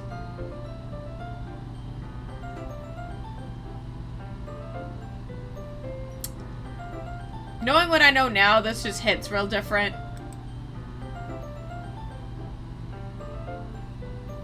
Yuri hurriedly dismisses me and takes it upon herself to unwrap the tablets, dropping them into the cups. Yuri, no. So, I thought you'd do something simple that would look very nice. I'd like to paint a gradient across the banner, starting with the colors for sunrise, then day sun time, then sunset and nighttime. Once it dries, I'll write an inspirational quote across the banner. We can hang it on the wall behind the podium at the front of the classroom. Neat. What are you gonna write? Well, it'll be more fun to surprise you. Yuri smiles at me. If you say so. After rolling out the banner, Yuri and I kneel on opposite sides so we don't get in the way of each other. Yuri uses a brush and adds a few dots in different colors across the banner to serve as a color guide when we paint. This kind of reminds me of elementary school. Painting on a banner with watercolors feels a lot like the art class projects we had back then. It's relaxing. I'm sorry if this feels too childish. No, I didn't mean that at all. It's kind of fun, you know? Yeah, it's fun. I'm glad you feel that way too. Yuri stops painting for a moment, thinking to herself. For me, I don't need to go out and do crazy things to have fun. In fact, I usually don't even want to. I just like when I can spend time with one other person, even if it's something simple, like reading. It doesn't even matter if we don't talk much. Just having a friend next to me makes things feel a little bit easier. I think that's all it takes for me to be happy. Is that so? Even if Yuri and I are quite different, I can understand where she's coming from. I feel that way about things like anime and games, where simply sharing the experience with someone can make me happy. I think I feel the same way. Yuri smiles gently. I knew you would understand. Yuri leans over the banner to grab an unused paintbrush, but I move at the same time, causing my head to bump into hers. Yeah. Sorry! Yuri reels back, and I quickly lift my hand in surprise. Are you hurt? No, I'm not hurt. It just startled me, that's all. Sorry, I should have asked you to get it for me. It's not your fault. Your face. There are droplets of paint on Yuri's face and neck. Is there something on my face? Yeah, I accidentally got paint on you. Sorry, it's totally my fault. Get a towel right away. I rush out and fetch a small towel and then dampen it with hot water. I return to my room and kneel back down in front of her.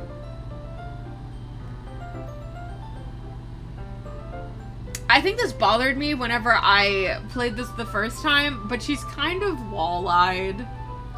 That's just a critique. Like a very small critique. She's a little... She's a little... I can't tell where she's staring.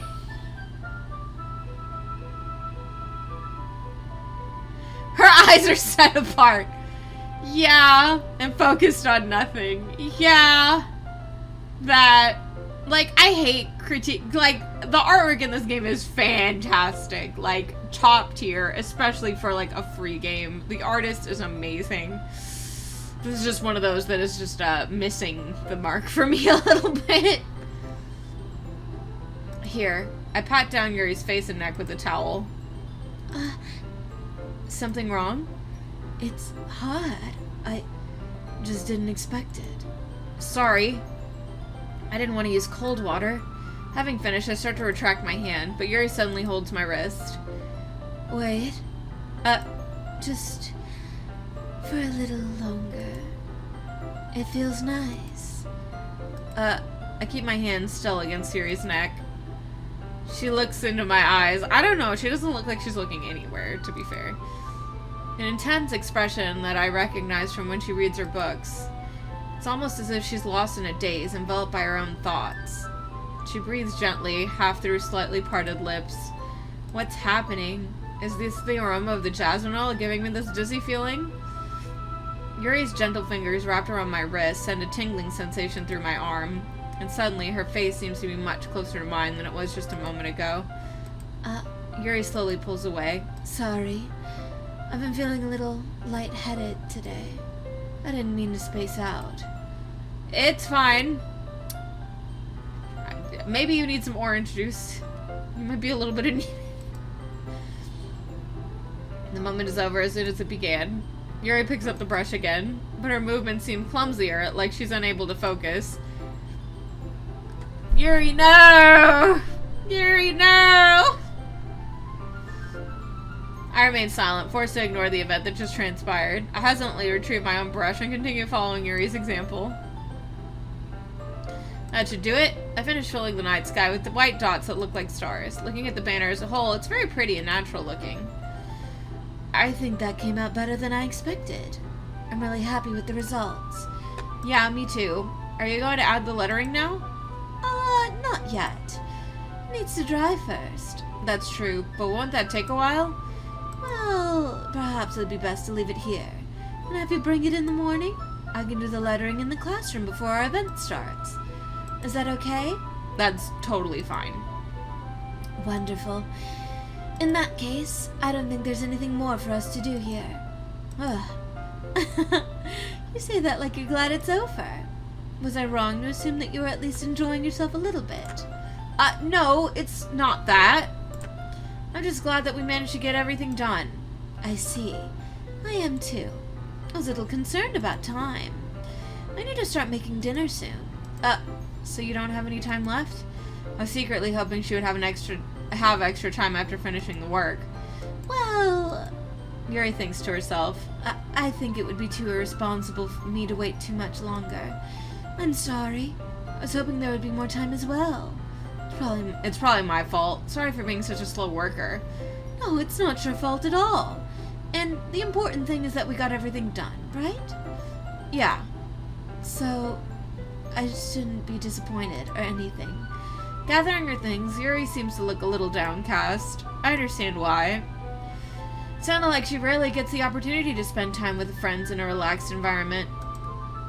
But that doesn't mean this is the last time it can happen. If only you knew. Once Yuri packs up, I walk her out the front door. Thank you very much for having me today. No problem. I'm glad I was able to help. Just let me know if there's anything else you needed me to bring tomorrow. I will. Well then. Yuri fidgets. I guess I'll see you tomorrow. Wait. I kind of say this without thinking. About today. It's fine that we didn't have as much time as we wanted, because we can do this again. Whenever you want. You can come over. We can go somewhere. I forgot you don't like going out much. As I stumble over my words, Yuri simply smiles bashfully. Anyway, you know what I'm trying to say, so You're very thoughtful, Nighty. Yuri takes a step closer to me and briefly squeezes my hand. I kind of like that about you. Well, how am I supposed to respond to that? I don't even get a chance to, as Yuri suddenly pulls back. Sayori? Hi, Nighty. Sayori, just now we weren't... It's okay, Nighty. I just stopped by to say hi. Well, it's nice to see you. I'm sorry, but I'm already on my way to leave. Oh, really? That's too bad. I'm sorry, but we'll all be together at the festival tomorrow, so that's fine, right? Of course. Sayori beams. Yeah, so I'll see you tomorrow. Clearly embarrassed, Yuri hurries off. Sayori waves goodbye after her. And alrighty, so it's time for us to go nuts, I guess. Alright, so we're gonna go ahead and we're going to go after Natsuki now. We're gonna get all of hers. Luckily, Natsuki's fairly easy to get. You just use cute little words.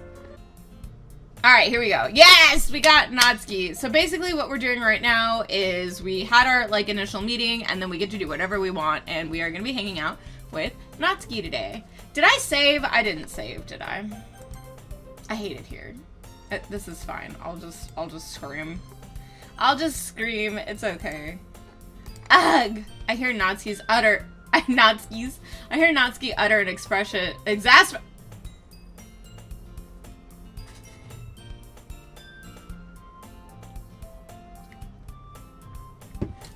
I hear Natsuki utter an exasperated sigh from within the closet. She seems to be annoyed by something. I approach her in case she needs a hand. You looking for something in there? Freaking Monica! She never puts my stuff back in the right spot. What's the point in keeping your collection organized if someone else is just gonna mess it up? Natsuki slides a bunch of stacked books and boxes across the shelf. Manga. You read manga, right? Sometimes. Manga's one of those things where you can't admit you're really into it until you figure out where the other person stands. Okay, I've actually heard this from multiple people. I mean, that for me, I'm just like, no, I like this, I like this, I like this, and I like this. I'm not into this. Period. I don't beat around the bush, like, I'm too old for this. You found a list of 47 fun facts about Rhode Island. Apparently the house that inspired The Conjuring is here. Oh, interesting. How did you know anyway? I heard you bring it up at some point. Besides, it's kind of written on your face. You look like a nerd, so... Rude, Natsuki. Rude. What's that supposed to mean? I see. What happened? Oh, it exploded. Hold on. Why? Everything is exploding. I just want to do Natsuki's route. There we go. There's a lone volume of manga amidst a stack of various books on the side of one of the shelves. Curious, I pull it out of the stack. There it is! Natsuki snatches it out of my hand. She then turns to a box of manga and slips the volume right into the middle of the rest. Aha! Much better. Seeing a box set with one book missing is probably the most irritating sight in the world. I know that feel. I get a closer look at the box set she's admiring. Parfait Girls? It's a series I've never heard of in my life. That probably means it's either way out of my demographic or it's simply terrible. Untrue. There's actually like this one anime that I've watched that like nobody has heard of. Period. Nobody's watched it. Ever. I, to this day, have not found somebody who actually, before me was saying this, like, has actually watched it. And it makes me sad because it's actually not a bad one. Like, it's not a good one. Like, it's definitely not like the top 10 best anime of all time. But it's definitely like, it wasn't a bad one. I genuinely enjoyed it. And when I try to bring it up, literally everybody is like, who? What? So yeah, like, that just, it could just be like, nobody's heard of it. If you're gonna judge, you can go do it through the glass on that door. Which show? I think I missed the name. Oh, it's L&R, licensed by Royal. Nobody's ever fucking heard of that one until I mention it.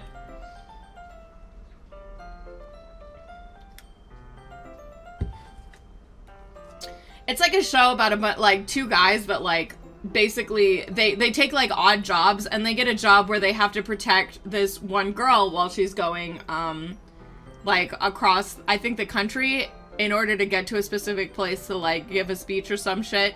And it's like a very direct plot, but I liked it. I genuinely liked it, and I was really sad when nobody knew what it was, and the ending song was really good. And it made me sad, because I was just like, wow, really? Nobody knows what this is? Nobody. I watched it when I was like 15 or 16, and to this day, nobody has watched, like, I've never met anybody who's also watched it. Oh, here, I'll type it out.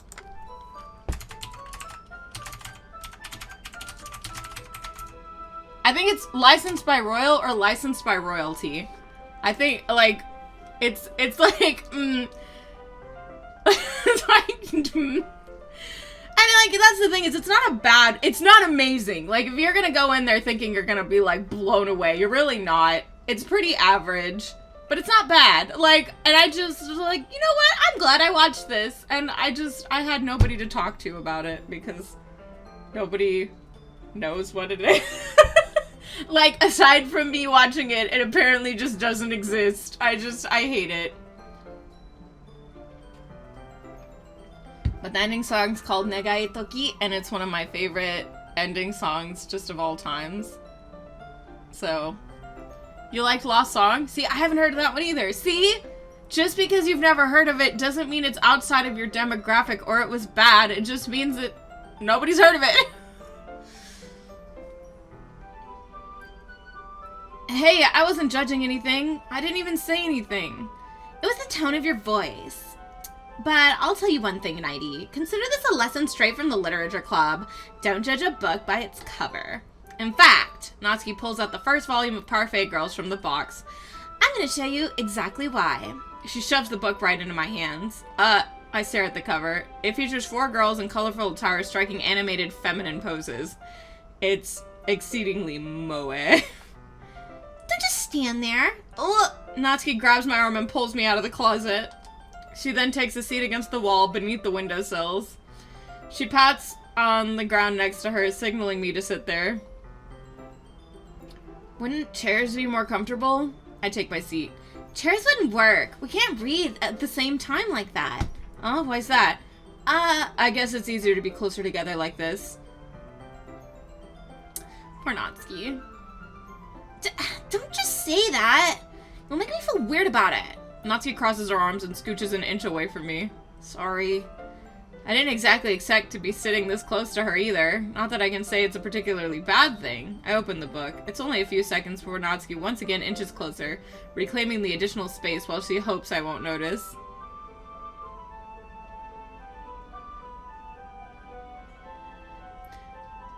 Tuesday and Wednesday. Carol and Tuesday?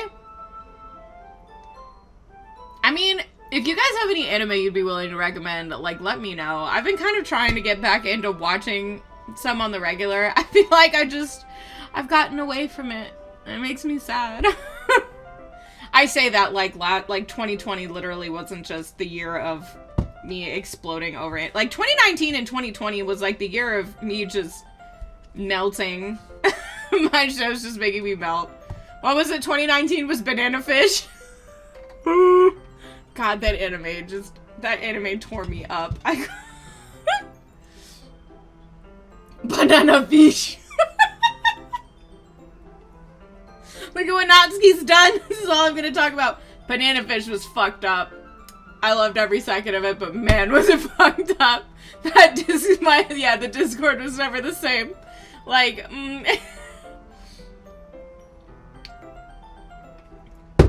they were like, LA, drugs. Actually, no, it was New York, not LA. Whatever, it's always LA or New York. New York, drugs, human trafficking, like murders, mysteries, getting arrested, gang violence, mind control.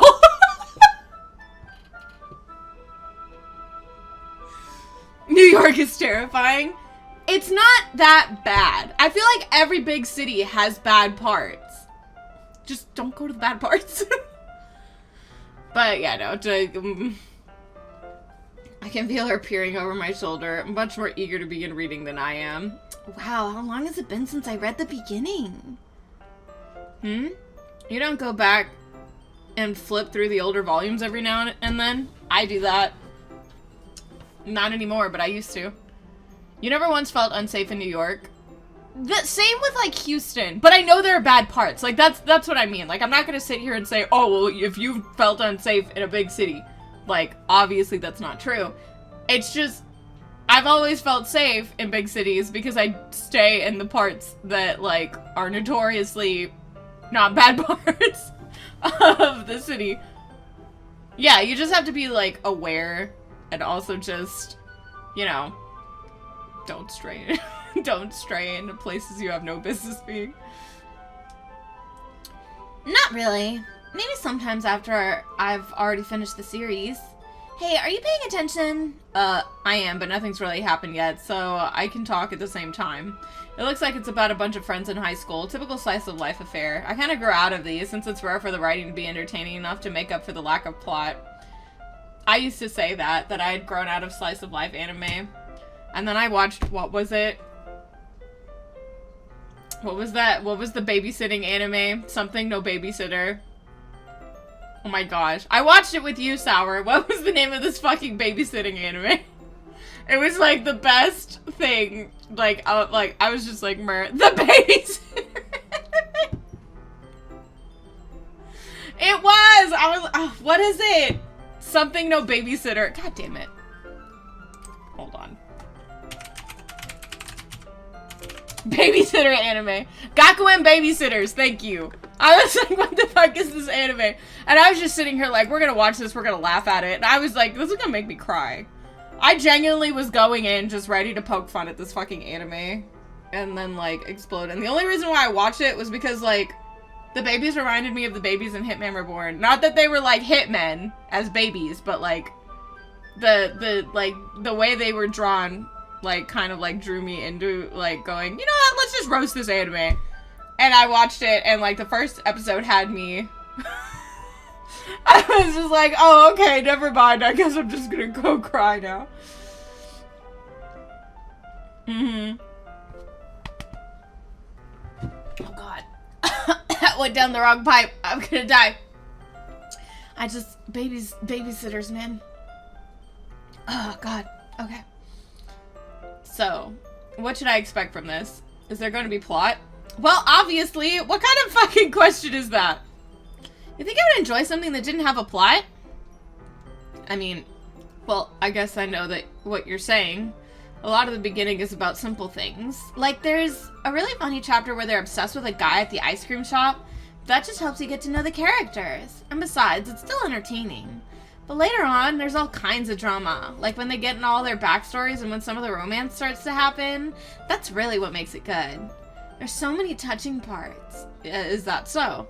Sounds like you really know what you're talking about. Maybe I underestimated you. Hey, wait! What's that supposed to mean? Well, Natsuki gives me a little shove. I just meant that I haven't seen you at your full power. Lol. Good save. This chapter seems like it's about baking. This is just a guess, but is there a lot of baking in this manga? Well, Natsuki pauses for a moment, as if she doesn't want to admit something. yeah. Why does that matter?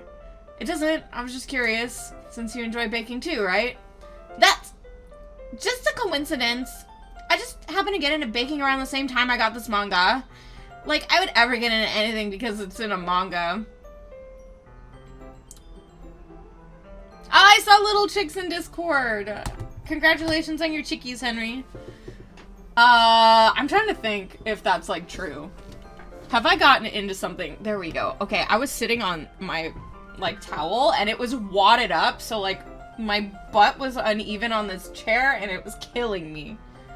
That feels so much better. Even pressure on the butt cheeks. There we go. I'm trying to think if I got into anything because of manga. Did I pick up a hobby because of anime and manga?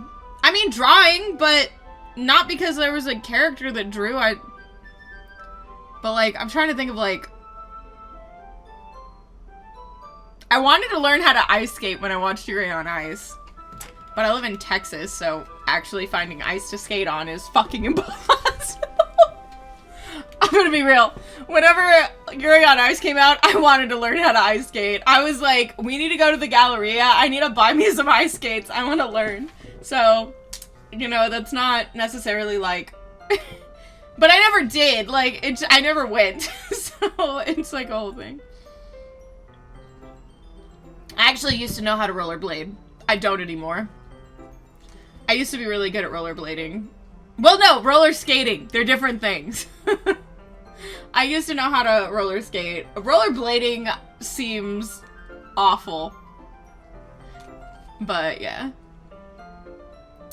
I feel bad for anyone that impressionable. Ouch. Definitely not a coincidence. I guess that explains Natsuki's interest in baking. So of all the hobbies to pick up from a manga, that's definitely one of the better ones. Not to mention she's really good at it, so who am I to judge? Aw, her eyes look like Pokeballs. Like her eyes up here looking like the Master Ball. She just needs an M on the top part of the pupil.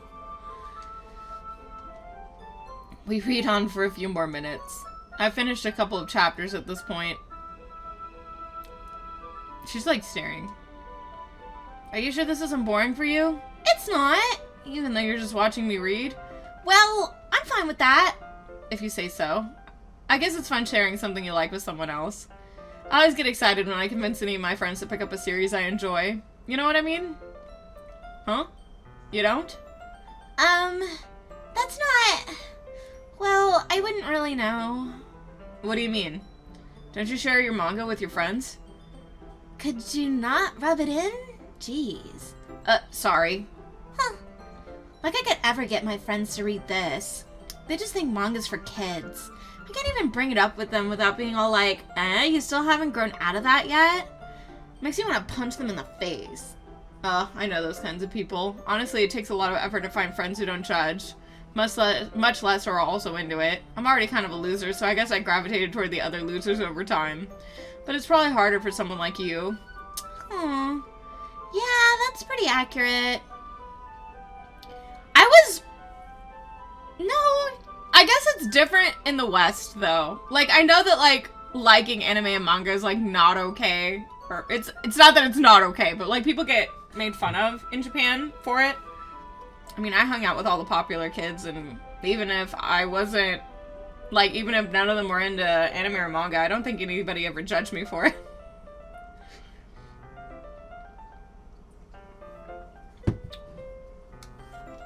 Wait, which part? I mean, I feel like I can't even keep it on my own. Let's see. There's this one that's coming up that I need to look into more. The case study of Vanitas. I've seen footage of it on TikTok and it looks good. I've heard of that one! Also, you finally need to start Demon Slayer since the movie is on Funimation now. The new Eva movie is Amazon Prime only and I die inside. Just a little bit.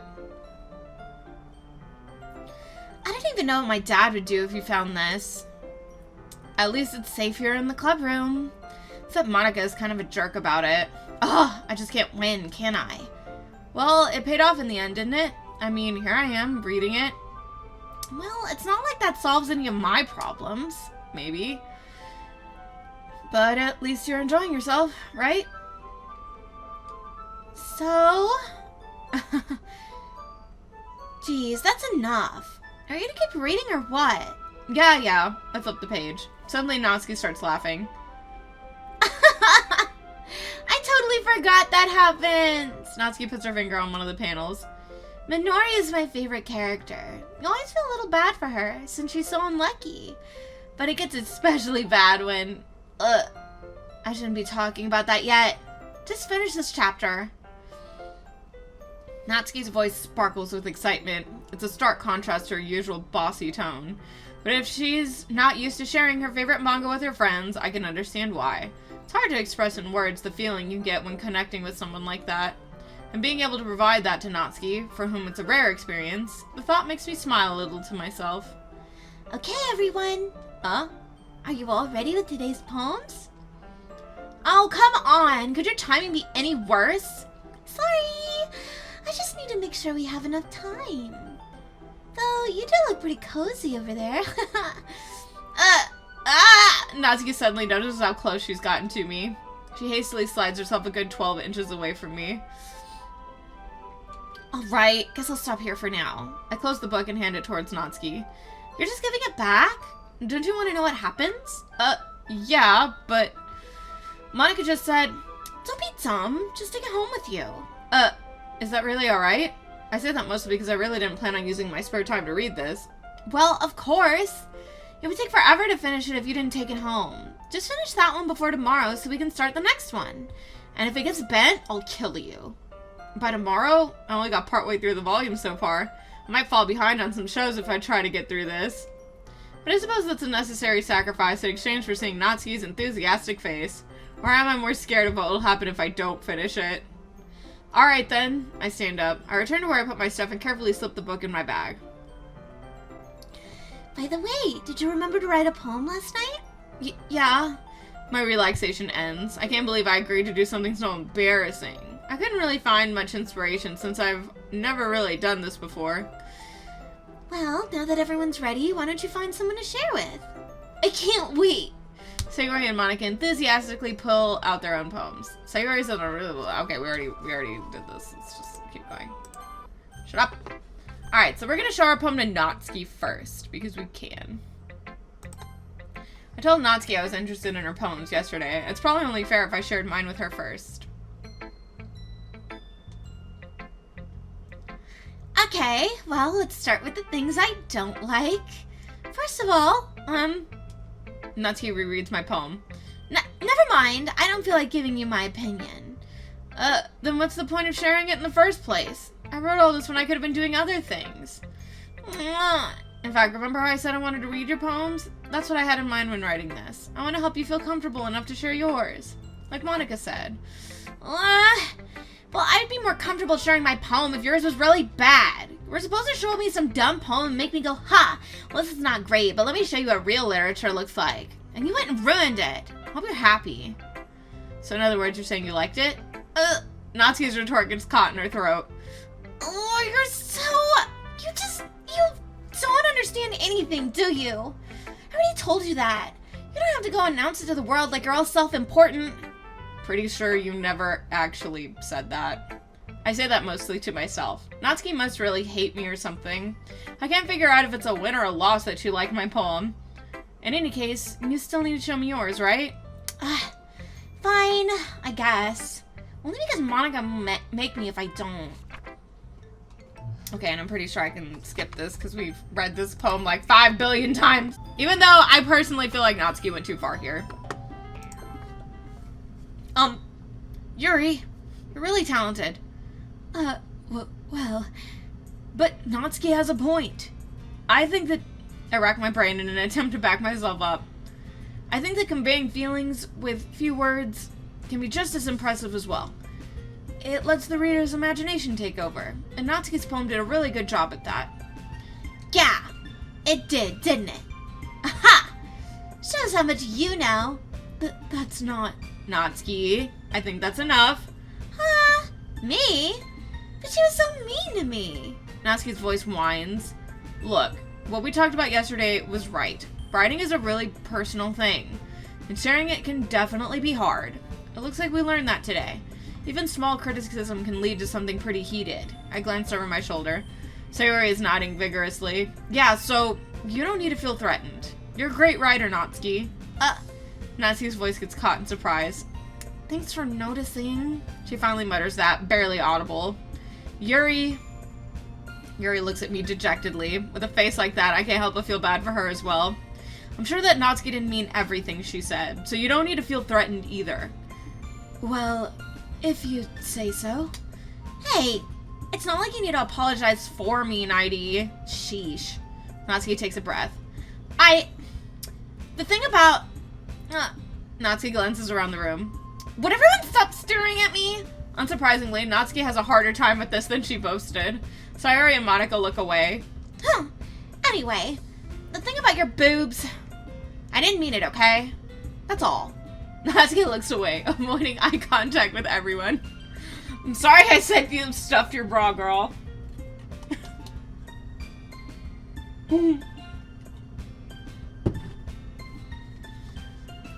Yeah, you're naturally beautiful, Yuri. Sayori! I'll go make some tea. I was just trying to help. I'm sure she appreciated it, Sayori. Okay, I actually ship Natsuki and Yuri. I think they're cute. I pat Sayori on the shoulder. Well, now that we're past that, everyone's read each other's poems, right? I hope that was worthwhile for everyone, especially you, Nighty. And to be honest, it's a nice change of pace from lazing around. We got a little too used to. So my joining the club was responsible for ruining the atmosphere. No, not at all, not at all. There's still time before we go home, so we'll relax for a bit. Of course, besides chatting, we do literature-related things in the club room, so maybe you can take the chance to pick up a book or do some writing. After all, that's what the club is for. I disagree, Monica. Huh? About what? That's not the most important thing about the literature club. The most important thing is having fun. Of course. Well, I guess that's why you're the vice president, Sayori. In the end, though, Monica's right. Being in the literature club probably means I can spend all my time doing nothing. But in the end, I guess it's been worth it so far. And now, we're about to hang out with Natsuki. It's not long before Natsuki comes up to me expectantly. Yeah, don't worry, I kept my promise. I pull the first volume of Parfait Girls out from my bag. Natsuki takes it from my hands, then quickly turns it over, presumably to check for wrinkles. Hey, I'm not that careless. I handle manga all the time, you know? I just wanted to make sure. Can you blame me for being paranoid? I don't give people my manga every day, you know? That's true. I don't blame you. Well, anyway, let me put this one back. I'm gonna get the next one, okay? Natsuki makes her way to the closet. I follow. So, you're gonna tell me everything you thought, right? Where'd this volume leave off again? I forget. The chapter ended when Minori and Alice found... Monica! Natsuki's voice resonates out from inside the closet. I peer inside. All of Natsuki's books are lined up on the top shelf. Did you move my manga again? Sorry. The teacher got mad at me for taking up so much space in her closet. So I had to move some stuff around and clean up a bit. It's all still there. I just had to organize it a bit. Ugh! The top shelf is far above Natsuki's head. She makes a fetal hop, trying to figure out how to reach her manga. Jeez. This is so inconvenient. I'm moving these all back down. There's plenty of room on these shelves. And besides, they're really pretty to look at when they're all lined up. Why would you waste that on the top shelf? Natsuki, there's a stool on the wall there. In the closet, there's a collapsible stool that's hanging on the wall. If you want, I can reach up there and hand them to you. I can get them myself. Natsuki grabs the stool from the wall and unfolds it. You think I'm too short or something? I mean, I knew it. Well, you know what? Just watch me. Natsuki hops onto the stool, which ends up being a little wobbly because of its collapsible design. Careful. I know what I'm doing. Standing on the stool, Natsuki's fingertips reach the top shelf. The stool would be enough for me to easily grab the books, but Natsuki is being stubborn as usual. Natsuki uses her fingers to scoot one of the smaller boxes off the edge of the shelf. See? Yeah! The box suddenly tips. Natsuki barely catches it before it falls to the floor. The stool wobbles.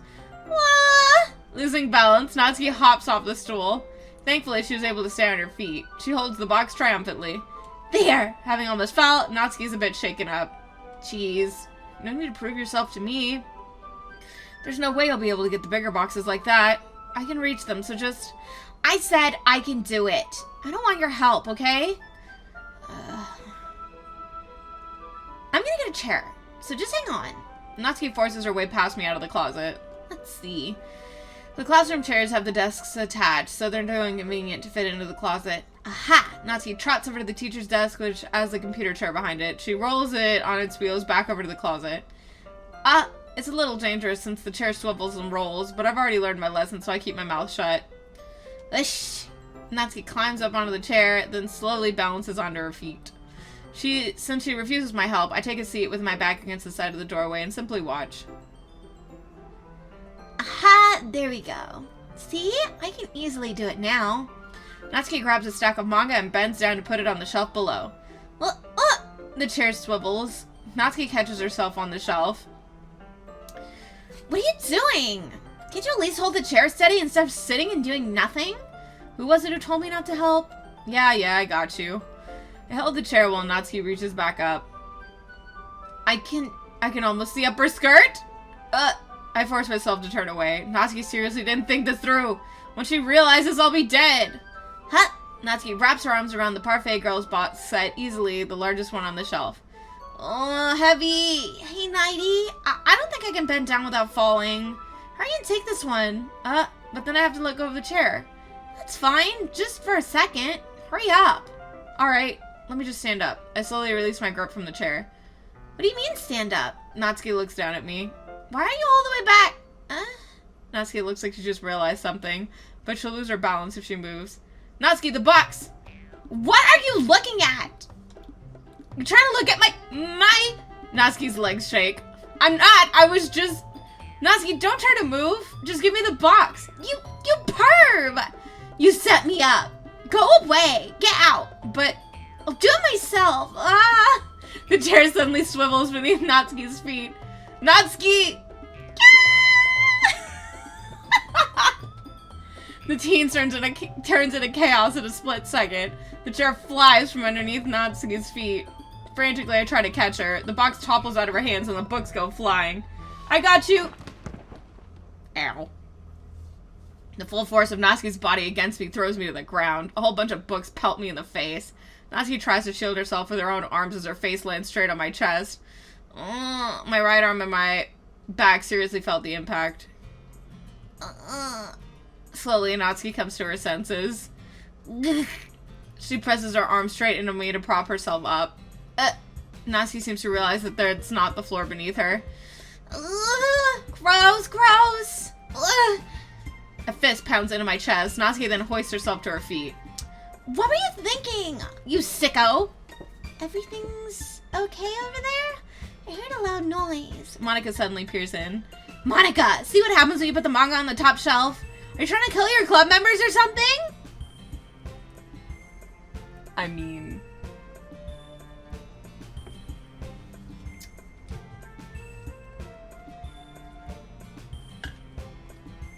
Jeez. Sorry. That wasn't a no. Oh, and one more thing. Seems like your most recent club member is a total pervert, so I hope you're happy. Somehow it's impossible for me to explain the whole bizarre situation to Monica. I didn't do anything, I swear. I know, don't worry. Monica says that quietly to me. Looks like I'm off the hook. Oh no, my... Huh? I look down. Natsuki's kneeling on the floor holding one of the books that are scattered all over. There's a large diagonal crease along the page that she's just desperately trying to smooth out. It must have landed on the page. Natsuki tries a bit more to fix the crease, but she can't get it out. Suddenly, she gives up and slams the book shut, then throws it on the floor. Instead of continuing to yell, she just lowers her head. Natsuki, are you... No! Natsuki's voice squeaks. I see the tears on her face. I'll help get the crease out, okay? It's partially my fault, so... Natsuki shakes her head, still looking down. No, I don't even care that much. I'm just having a really bad day today. Natsuki sobs again. I didn't mean to take it out on you. I really didn't mean to. It's fine. Is there anything you want to talk about? Natsuki shakes her head. Just every day is so hard. I just want to come to the club and... Natsuki falls silent again. I can't press her, so I can only do what I know how to do. Alright, well, I'll help clean this up. And I'll move the rest of your manga for you. I pick up volume 2 of Parfait Girls. We'll set this one aside. This'll help cheer you up a bit, right? We can get started on it once I'm done here. Natsuki looks up with her glossy eyes. Her lip quivers. You're really nice to me. Huh? That sounds really strange coming from Natsuki. I didn't expect it at all. Well, I'm just treating you like a friend, you know? Natsuki lowers her head and stifles another sob. I'm not sure what happened today, but being nice is the least I could do. The next couple of minutes are silent between us as I begin gathering the scattered books. I make sure to slip them into the box in their correct order. After a bit, Natsuki starts helping. It isn't long before we're done, and I hoist the box onto the shelf where Natsuki wanted to put it. Then I get on the stool and quickly finish moving the rest of the books from the top shelf. Alright, that should do it. I hop off the stool. Natsuki averts her gaze. Thanks. It's nothing. Natsuki is holding the volume I set aside in her hands. Alright, I'm ready. Good. Even if you weren't, I make you anyway. You're taking responsibility for what you said. The thing about cheering me up. If you insist. We sit in the same spot as last time, and I open the second volume. Natsuki's mood quickly improves, laughing and pointing things out to me. She's surprisingly sharp, making note of a lot of subtle repeated jokes and background elements. In the end, I'm pretty impressed by how everything ties together in this manga. I guess Natsuki has good taste after all. After some time, Monica gets our attention as usual, and it's time to share poems again. Guess I'll be holding on to this for now. Yup. Even you sound more enthusiastic this time. Well, I'm starting to get into it, you know? Told ya. Yeah. I return to my seat and slip the book in my bag. Hey, you. Huh? I look up to see Natsuki next to me. Are you just gonna sit there and keep staring at nothing? There isn't that much time, so... sorry, I didn't make you worry or anything. It's not like I'm worried. I was just... Natsuki glances down at her side. She's holding a volume of manga in her hand. That's right. Something just came up for a minute, but we can get started now. I won't make you wait any longer. Reads poem. Nighty, this poem has... How should I put it? Well, okay, yeah, it has a lot of damn it in it. What's the emphasis? So much of it. Words, please. I won't make you wait any longer. Jeez, now you're making me feel like a jerk. If something's bothering you, then you can just tell me to leave you alone and I will. I mean, assuming you didn't feel like talking about it or anything. She practically mumbles that last part. No, I'm probably making it seem like a bigger deal than it is. I've just been thinking about Sayori, that's all. Sayori? Thinking about her? Yeah, she seems pretty down today, but she didn't want to admit it to me. So I can't help but wonder if something happened to her. Oh. Natsuki exhales. Well, first of all, you should really work on your phrasing. But anyway, you're a best friend, right? Yeah, I guess so. Yeah. Then in that case, I think you should trust her a little more. If she needed you, then you would be the first person she would go to, right? Well, I guess that's true. I mean, some people just have those days. You can't always avoid it. If anything, she probably doesn't want you to worry about her because it's not important. My house is exploding. Yeah, that's kind of what she said to me. Maybe it's not right for me to go against her wishes. Exactly. If she needs you to worry about her, then it'll be a lot more obvious. Yeah, I should have thought of it that way from the start. Natsuki fiddles with the book she's holding in her hands. She really means a lot to you, doesn't she? Don't get the wrong idea or anything. We've just been friends for a long time. It's normal to be worried about your friends. I mean, you were worried about me, so... I was not. Jeez, if you're fine, then let's hurry and get started already. Yeah. Alright, and then it's time for us to share poems. So let's go ahead and let's share our poem with Natsuki now. Let's see. You're certainly enthusiastic today. Of course. You know I like your writing. I'm just surprised. It seems like you had a lot of trouble admitting that before. Well, of course. I just had to put you in your place a little bit. It's not like I was shy or anything stupid like that. Or jealous. I really wasn't jealous. Just because you happen to be a good writer, that's a dumb thing to get jealous about. Natsuki. What? You're not very confident about your writing, are you? What are you talking about? My writing's obviously the best, right? It took me a while to figure it out, but I think I finally did. Maybe Natsuki acts so arrogant because she's trying to make up for her own insecurities. If she acts like she's the best, then other people might think that way too. Right? Nighty, please just tell me you like my poems. I don't care if you hate them. Just please tell me I'm the best. I just really need to hear that from someone. I know it sounds stupid, but there's a reason I never shared my poems before this. Natsuki, Because nobody ever takes me seriously. What's the point in sharing my poems if people just laugh and say that's so cute, just like you, Natsuki? Sometimes I don't want to be cute. But nobody understands that. I try really hard when I write. The style doesn't matter. The emotions are there. Why can't anyone see that? I just want... Natsuki trails off. Maybe it's because her lips started to quiver. I look down. Her fists are clenched really tightly.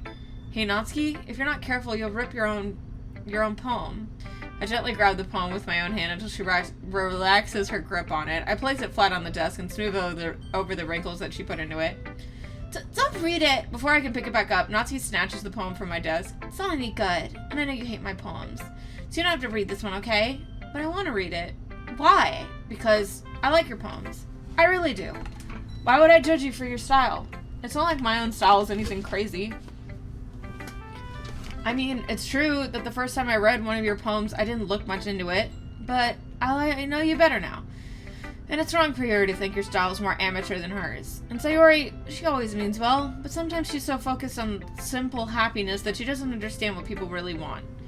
Yeah, I guess I never really thought about how hard it is for you. And I'm sorry if I was part of that problem. I understand now. You're not just cute, you're a lot more than that. Natsuki, you're doing it again. Once again, Natsuki clutches her poem a little too hard. She looks down, hiding her eyes from me. I never realized how difficult this was for her. But finally, she forces herself to extend her arms and set her poem on the table. You can read it. Just turn that way. I don't want you to look at my face right now. Okay, I will. Because you... Tomorrow will be brighter with me around, but when today is dim, I can only look down. My looking is a little more forward, because you look at me. When I want to say something, I say it with a shout, but my truest feelings can never come out. My words are a little less empty, because you listen to me. When something is above me, I reach for the stars, but when I feel small, I don't get very far. My standing is a little bit taller, because you sit with me. I believe in myself with all of my heart, but what do I do when it's torn apart? My faith is a little bit stronger because you trusted me. My pen always puts my feelings to the test. I'm not a good writer, but my best is my best. My poems are a little bit dearer because you think of me. Because you. That's cute. That's adorable. Why are you looking at me like that? If you don't like it, then just say it. I won't get mad. No, it's not that I don't like it. It's just a little surprising to read. It's so cute. I guess I'm not used to hearing such nice things coming from you. Don't just say that, Tommy. What do you think the point of writing is? Expressing things that you can't say. Yeah, I understand. I'm sorry for missing the point sometimes. I always mean well, and I'm happy that you showed this to me. I liked it. Well, yeah, I'm a pro, so... Natsuki mumbles, completely failing to sound confident like she usually does. Just remember that I can think these things sometimes too. You know, when you're nice to me, it's meaningful. I'm glad. Sensing Natsuki is satisfied, I start to hand the poem back to her, but as I do so, Natsuki takes my hands and pushes them back away. Her small, soft hands surprise me with their assertion. I don't want it. Why not? I just don't. Jeez. I realize what Natsuki's doing. Unable to be honest, she's trying to give me the poem in a roundabout way. Well, in that case, I'm going to keep it. Instead of teasing her, I chose to go along with it. Good. If you didn't, I would... Never mind. I'm glad that you want it. Natsuki backpedals on her words and leaves it at that. Despite her best efforts to hide her expression, I can see her faintly smiling to herself. That's all for now, so go put it away before someone sees it, okay? Yeah. I'll go do that. But that, I return to my seat so I can put away Natsuki's poem. We're gonna exit Doki Doki Literature Club, and we're going to do Sayori's now. Man, it looks like no one wants to be bothered today. I slumped down into the nearest desk. How am I supposed to occupy myself with something literature related by myself like this? I guess I could always read some of the book Yuri gave me, but I'm feeling a little too tired to read. I could probably fall asleep right now. I closed my eyes and ended up listening in on Sayori's conversation with Monika. We're probably gonna seem really lame compared to all the other clubs, though. Well, we can't give up. The festival's our chance to show everyone what literature is all about. The problem is that the idea of literature club sounds too dense and intellectual. But it's not like that at all, you know? We just need a way of showing that to everyone. Something that speaks to their creative minds. That doesn't solve the problem, though. What do you mean? Even if we come up with the most fun thing ever, nobody will come in the first place if it's a literature event. So it's more important to figure out how to get people to show up in the first place, you know? And after they come, we can do the thing to speak to their creative minds. What's this? Sayori's taking this really seriously. It's rare to hear her deliberating like this. That's a good point. In that case, do you think food will do the trick? What kind? Well, I guess we could... Cupcakes! Good thinking. Natsuki would love to do that. Aw, you're right. Natsuki makes the best cupcakes. That works out perfectly. That wasn't why you suggested it? She's like, cupcakes. Cupcakes speak to the creative tummy. Cupcakes it is then. I'm hungry. Anyway, we still need to work out the details of the event itself. I find myself smiling. In the end, Sayori's still her usual self, but then lies the unexpected reason I admire her. Unlike me, who has trouble finding any motivation at all, Sayori can put her mind to things and make them come to life. I suppose that's why I end up letting her get on my case about things. I can't help but wonder what it would be like to see the world through her eyes. Ugh! I open my eyes to find Sayori's face filling my vision. I nearly fall out of my chair. Sorry. Wait, actually, I'm not sorry at all. It's your fault for sleeping like that. I just hit my knee. This isn't a napping club. Does her school have a napping club? You're staying up late again, aren't you? Now that you're in a club, you're gonna have less time for anime, you know. You'll need to get used to it. Don't say that so loud. I glance over my shoulder to see if Monica overheard. It's true, though. Yeah, I know. You're always looking out for me, Sayori. It's what I do best. That's a problem. What about you? You look out for me better than you look out for yourself. You're still oversleeping every day, aren't you? Not every day. That's not very convincing. How many days this past week have you gotten up on time? It's a secret. I knew it. Come on. At least give me the benefit of the doubt. I can't even do that. Look, Sayori, it's written all over you. Huh? Sayori glances around to herself. How is it written all over me? You were clearly in a rush. Oh, you were clearly in a rush this morning. Look, your hair's sticking out all around here. I rub my fingertip down the side of Sayori's hair, trying to straighten it out. Man, you really need a brush for this. My hair's just really hard to get right. I won't fall for that. There's really more than just your hair. Look, your bow isn't straight either. And there's a toothpaste stain on your collar right here. I try to wipe off the stain with my finger. But nobody would ever notice that. Of course they would. Nobody's going to tell you about it because they don't want to embarrass you. Fortunately, I really don't care about that. Hey, you meanie. You don't even keep your blazer buttoned up. Seriously, Sayori, why do you think you don't have a boyfriend yet? Oh, that's super mean. Sorry, but you'll thank me later. I start to button her blazer from the bottom. Once you see how much better it looks, you'll change your mind. Okay. This is so funny. What is? Well, I was just thinking how weird it is to have a friend who does these kinds of things. Huh? Don't say that. You'll make me feel weird about it, stupid. It's okay, though. I'm happy we're like this. Aren't you? I guess. Hey, be careful. The button might come off. Oh, why is this one so hard to close? I struggle to fully close the button near her chest. I know that feel, girl. I know that feel.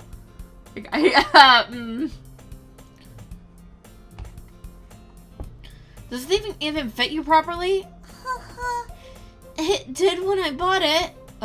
If you ever buttoned it, you would have noticed sooner than it doesn't fit you anymore. What are you smiling about? It means my boobs got bigger again. Don't say that out loud. Anyway, you look much better now, so, why does it feel strange to see Sayori's blazer buttoned up like that? But it's so stuffy. It's not worth it at all. Sayori hastily unbuttons her blazer once more. That's so much better. Sayori puts her arms out and twirls around. So, if I keep it unbuttoned, then I won't get a boyfriend, right? What kind of logic is that? And why are you saying this like it's a good thing? Because if I had a boyfriend, then he wouldn't let you do things like this. And you take care of me better than anyone else would anyway. So that's why I'm keeping it unbuttoned. Stop saying all these embarrassing things. Oh, I didn't say anything embarrassing.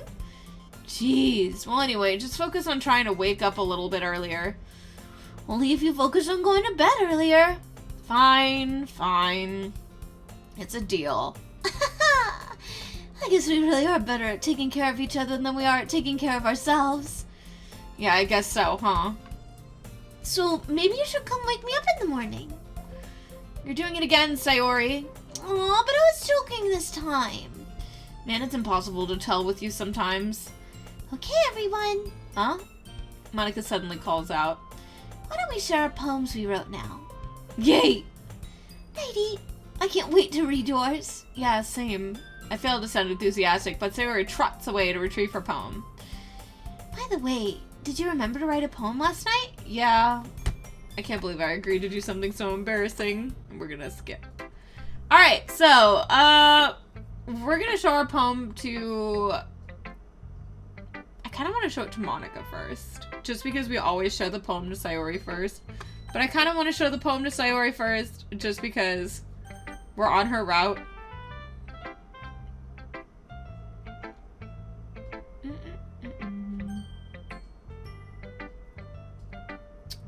Let's show it to Sayori. I'm definitely most comfortable sharing it with Sayori first. She's my good friend after all. Oh my goodness. This is so good, Nighty. I love it. I had no idea you were such a good writer. Sayori, you must be seriously overreacting. I'm not a good writer at all. I honestly have no idea what I'm doing. Well, maybe that's why. Because I have no idea what I like either. Jeez, I'm sure Yuri's opinion has to be a little more constructive than this. Maybe even Natsuki's. Are you sure you don't like this, or you don't like it just because I wrote it? Oh, well, I'm sure that's part of it. I think I understand you better than a lot of people, you know?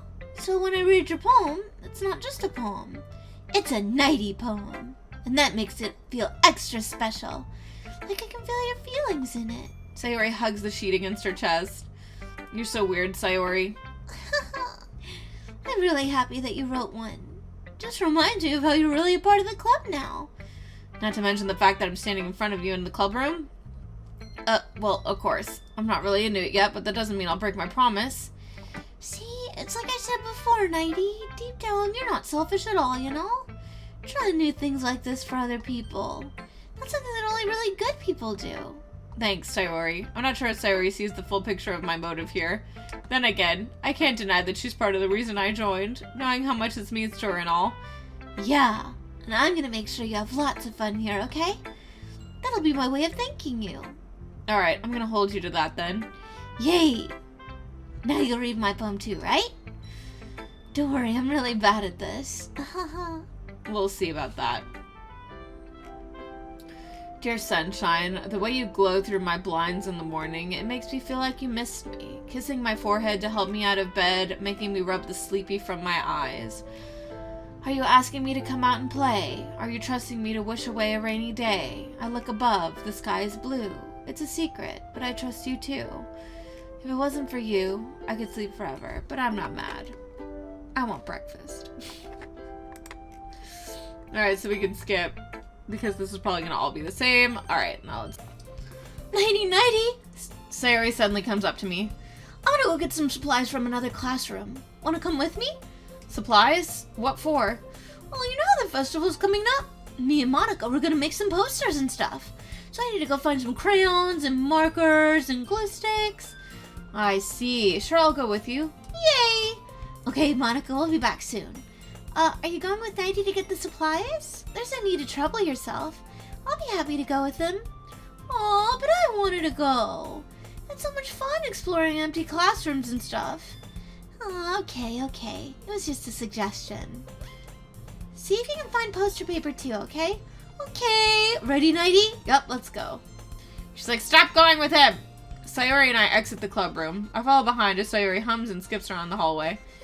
Honestly, it feels like I'm talking to a kid in the mall or something. Sayori finds pleasure in the simplest things sometimes. Hey, Sayori, what exactly are we doing for the festival anyway? I'm not sure how you would make an event out of literature. Haha! Me and Monica have it all planned out. Don't worry. Is that so? Yep. We're gonna do a poetry performance. A performance? Of what kind? Well, everyone's gonna take turns on stage and recite their favorite poems. Ah, that sounds kinda dull. Nighty, you're not thinking about it the right way at all. It's not just about reading poems, it's about performing them.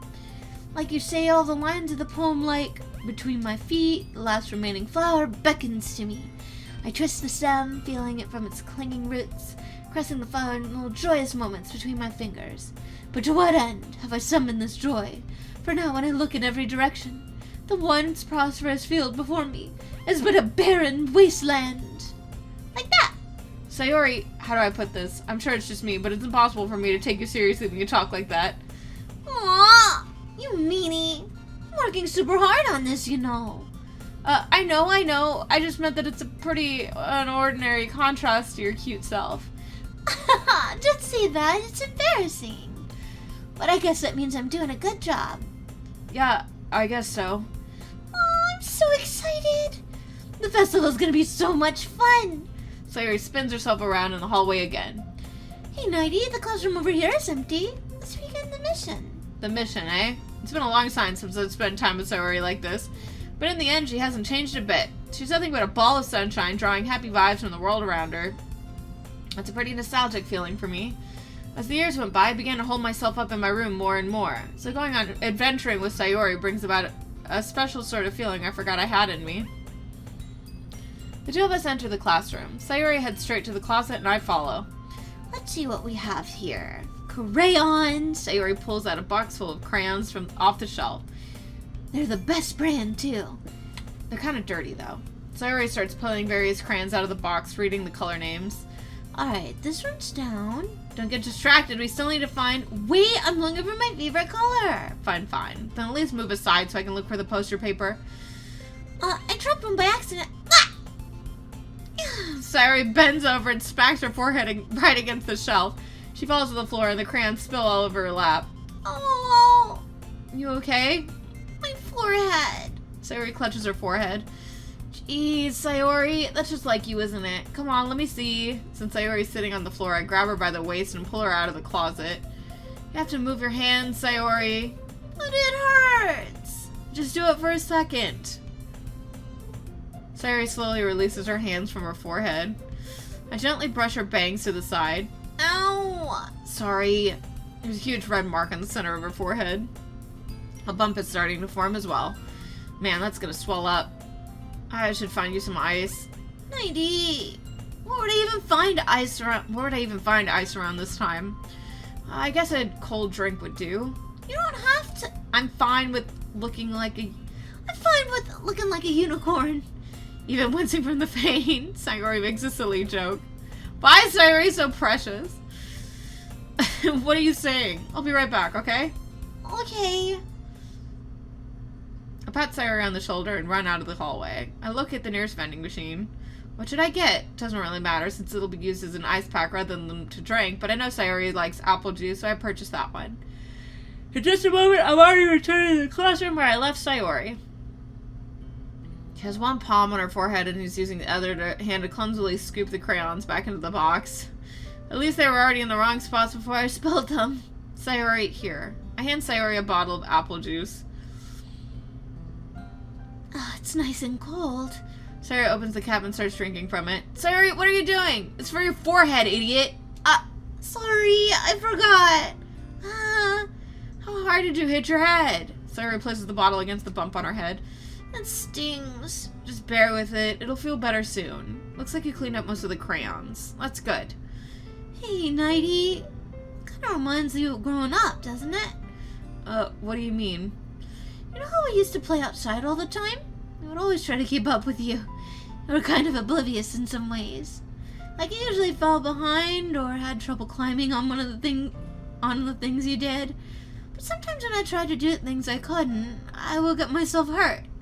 I'd fall and scrape myself or get a bump, and I would start crying really hard. And you would rush over as quick as you could. You would try really hard to get me to stop crying. It's almost like you blamed yourself and were afraid of getting in trouble if someone found out. Even though it really wasn't your fault at all, you know? Did I really do that? Yeah, you don't remember? Come to think of it, maybe I do remember a bit. I guess I was always so focused on my games that I didn't pay attention to you. So in a way, it was my fault. Kind of like this time too. If I wasn't rushing you out of the closet, you probably wouldn't have hit your head. Nighty. I don't think you realize it, but you're always thinking about other people. Even after all these years, you're rushing to help me, even though I'm just being clumsy. You're really a sweetheart. Don't call me that. I don't really do this kind of thing all the time. I guess when it comes to you, it just feels natural. Before I even know it, I'm treating you like that. I guess that's what happens when you've been friends for so long. Really? Maybe you're right. Nighty, I'm so glad that nothing's changed between us. Do you think it'll be like this forever? Forever? If I'm honest to myself, there's no telling where we'll each end up for college or after that, so it wouldn't be fair for me to make any promises, but, well, I hope so. It's been this long already, right? I can't imagine you ever changing, so my hopes are up. I mean, yeah. Fuck.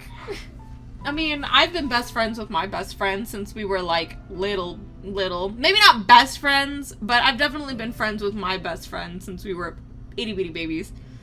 Like, I'm pretty sure I was 7 when I met my current best friend, so there's no reason why it can't always be forever.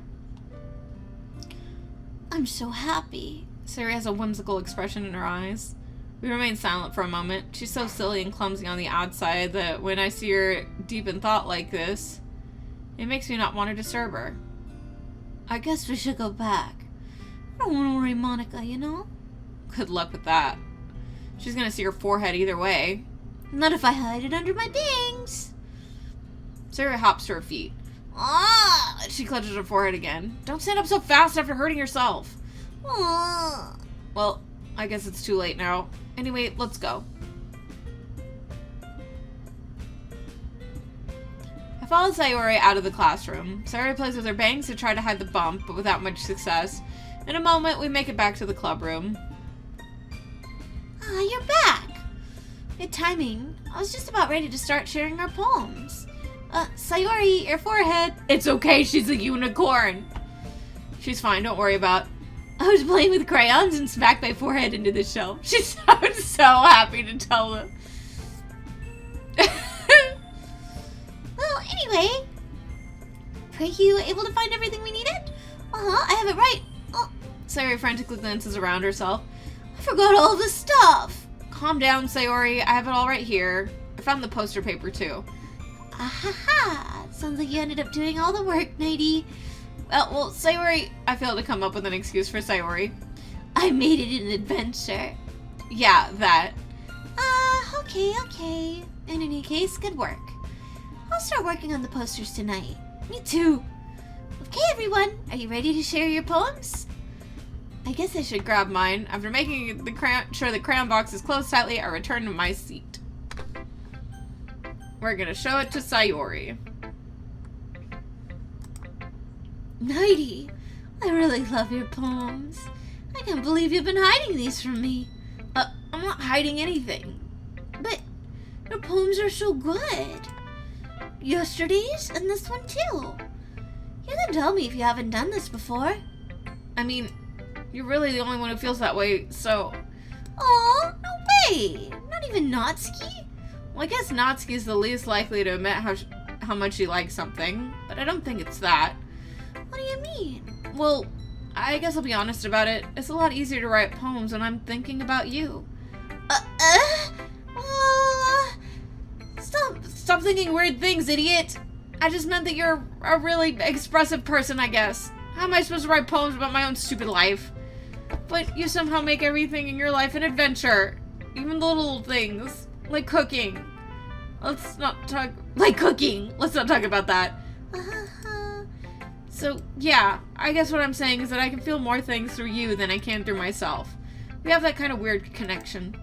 It's your fault for getting in my business all the time. Huh? I don't know if I understand. Ugh.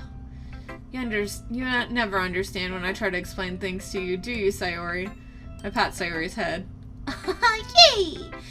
I'm not a kid, you know. Are you sure about that? Maybe. Sayori starts fiddling with her pencil between her hands. Hey, Nighty, will you give me your poem? I kind of want to keep it. Huh? Why? Because, well, it's the first time you've written something for me. Sayori, you completely misunderstood. I didn't write this for you. Are you even listening anymore? Well, whatever. I'll give it to you when we go home. Really? Snap. Ah! I broke my pencil. Sayori hastily bends down to pick up the pieces she dropped. But being inattentive of her surroundings, she bumps right into me. She knows headbutt. Sayori used headbutt. It's super effective.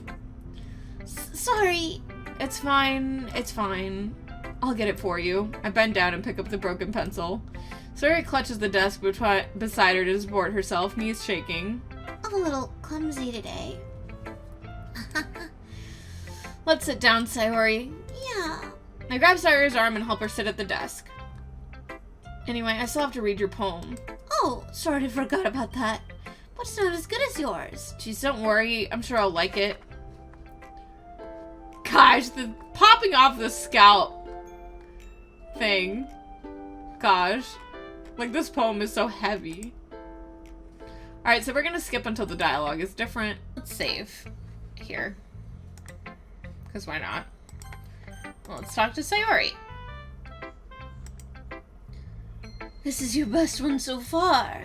It's really, really nice, Nighty. Thanks. Uh-huh. Sayori, you've been a little quiet today. Is everything alright? Uh-huh.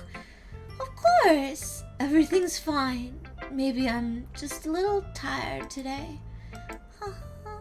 Do you want a nap or something? No, that's silly. Don't worry about me, okay? I only want to see smiles on your face. Well, alright. Hey, Nighty, I'm still a little surprised. I really thought you'd try writing your poems like the way Yuri does. Or even Natsuki. But in the end... Yeah, I guess you're the one who likes this one the most. Why? You don't want to get closer with everyone else? Wait, of course I do. But that doesn't mean I need to try so hard to impress them. I still understand you the most, Sayori. I know you have to sometimes put up with me. And I have to sometimes put up with you. But we have a wavelength or something. And this is how the poem came out.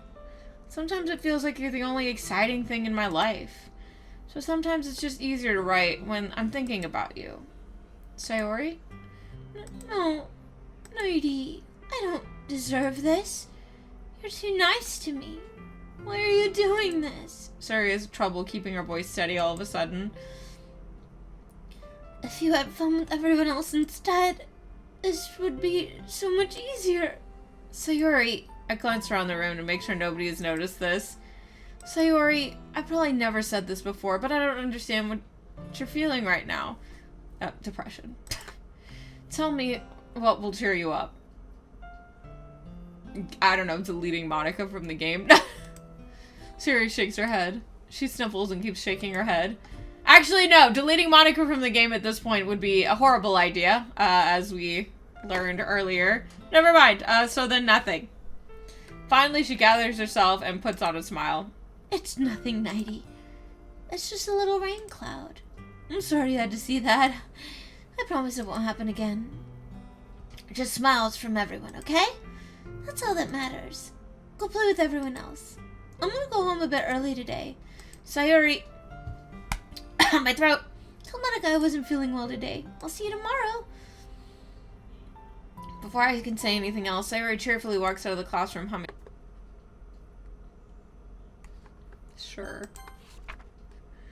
A dream. I was staying over at my friend's place. There were 4 of us. I drifted off to sleep while everyone was talking and watching TV.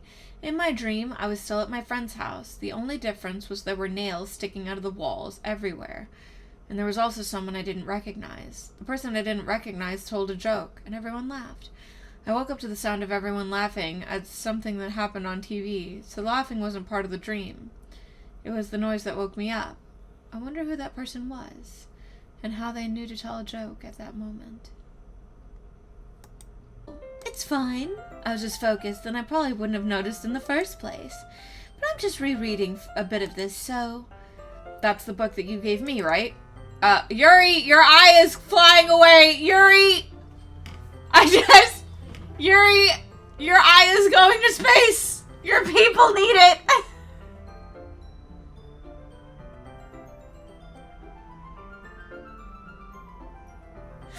Okay! I wanted to reread some of it. Not for any particular reason. Oh, okay. Sure. Okay! Okay, everyone! What's happening to my screen? This is new. We're all done reading each other's poems, right? We have something we need to go over today. So if everyone could come sit... Ah! What is that in my ears? If everyone could come sit at the front of the room. Is this about the festival? Well, sort of. Do we really have to do something for the festival? Oh, it's not like we can put together anything good in just a few days. We'll just end up embarrassing ourselves instead of getting any new members. Why are we in Kool-Aid, Jello? Ouch. Red flavor isn't even my favorite. That's a concern of mine as well.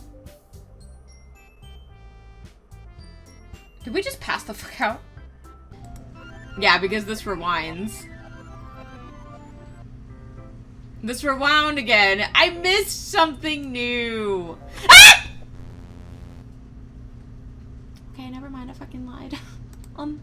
Wait. How did I... Sorry, I just had a really weird deja vu. This hasn't happened before or anything, right? Oh, okay, so this is new. Okay, then. My head's been a little fuzzy lately. I hope it hasn't really been showing or anything. I would hate for you to think I'm weird just after we started spending time together. I mean, everyone has a few unusual things about them. But expressing those things so soon after meeting someone is usually seen as inappropriate or unlikable. At least, that's what I've discovered. Whenever I was a bit younger, I think I would come on really strong and get a little too intense. It made people not want to be around me. So I started hating those things about myself. My obsession with certain hobbies, and the way I can't control myself when I get too excited about something. So, I eventually stopped trying to talk to people. If nobody could ever like me for the things that mattered most to me, then it's just easier if I close myself off. But recently, something's been wrong. I don't know what it is. But every time we come to the club, my head starts to go crazy. That literally sounds like a song. Every time we come to the club, my head starts to go crazy. Same. Me when the liquor hits. I feel that. Like it's going to rip out of my chest. It overwhelms me with energy and emotions that I can't let out. It's making me do weird things. I don't know why it's happening. Nighty, is it just me? Or has Monica been acting a little off lately? She's always been a sweetheart ever since I joined the club, but recently I've been feeling something sharp whenever she's around. I'm not crazy, right? Please tell me I'm not. I couldn't say anything before because she's always listening. But finally, We're alone. Can we just stay here for a while? Yeah. I just want to stay here. Just the two of us.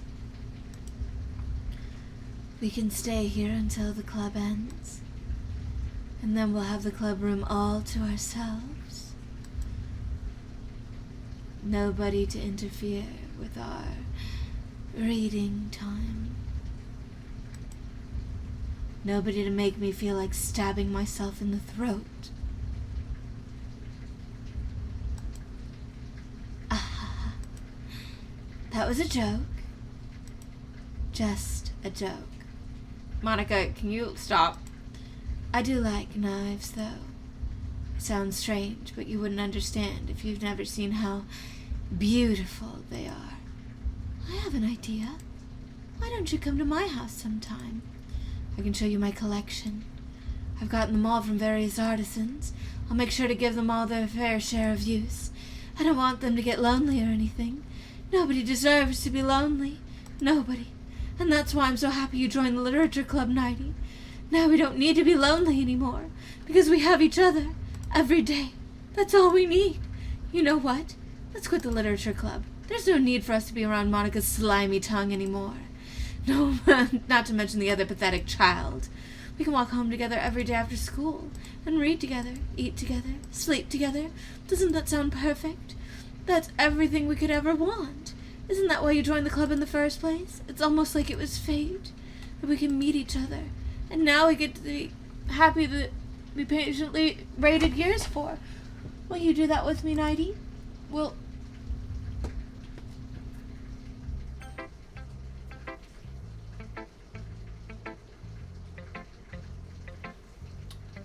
Monica's like, not on my watch, bitch. Not today. We don't do that in this house.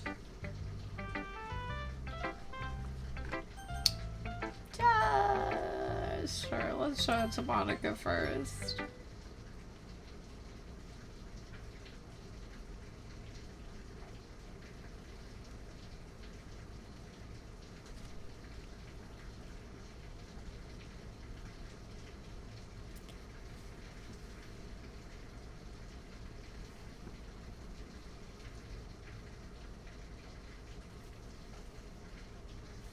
I hate it here.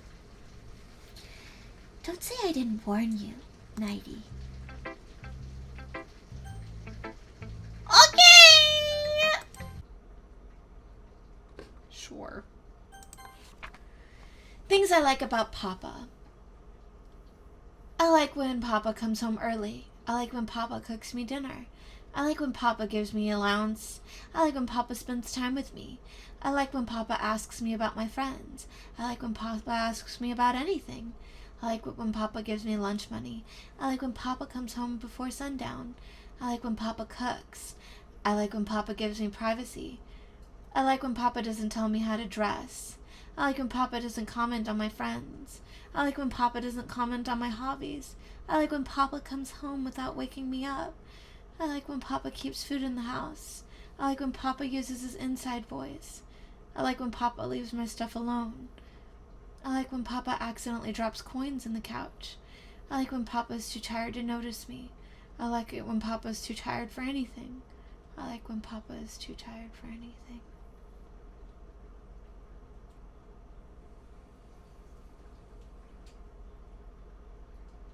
I feel really bad for Natsuki.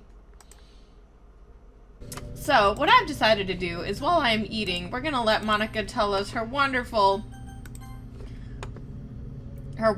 stuff. Because I have 3 tacos in front of me and I want to eat them. You know what's kind of creepy?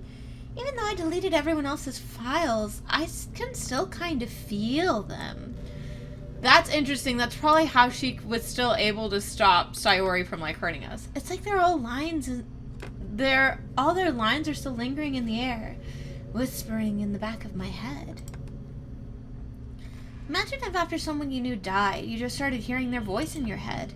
Maybe I just wasn't thorough enough, but I'm too afraid to delete anything else, because I might really break things. Like if I mess with any files relevant to me, I might accidentally delete myself.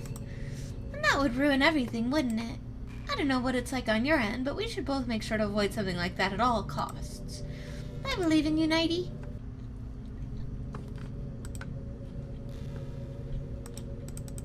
We already read this one, so we're gonna skip it.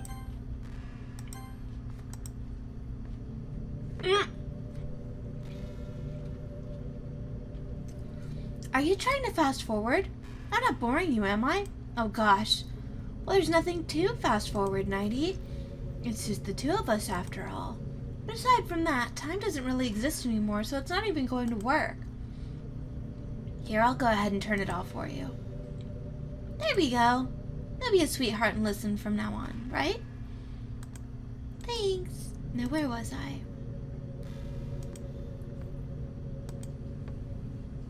Oh, god damn it. Monica. Do you ever feel like you waste too much time on the internet?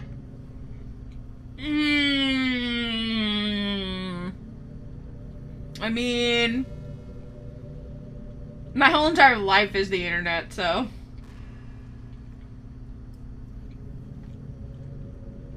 There's literally not a single moment that I'm not on the internet, so.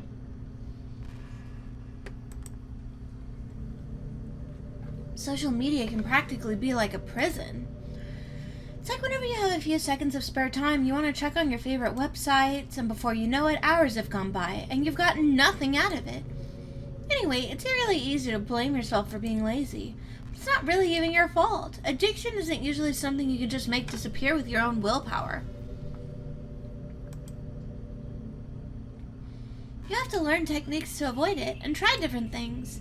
For example, there are apps that can let you block websites for intervals of time, or you can set a timer to have a more concrete reminder of when it's time to work versus play, or you can separate your work and play environments, which helps your brain get into the right mode. Even if you make a new user account on your computer for use for work, that's enough to help. Putting any kind of wedge like that between you and your bad habits will help you stay away. Just remember not to blame yourself too hard if you're having trouble. If it's really impacting your life, then you should take it seriously. I just want you to be the best person you can be. Will you do something today to make me proud of you? I'm always rooting for you, Nighty. I've always wondered, what is it about these character archetypes that people find so appealing anyway? Their personalities are just completely unrealistic.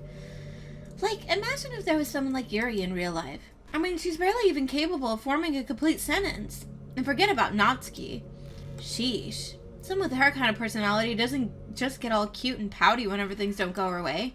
I could go on, but I think you get the point. Are people really attracted to these weird personalities that literally don't exist in real life?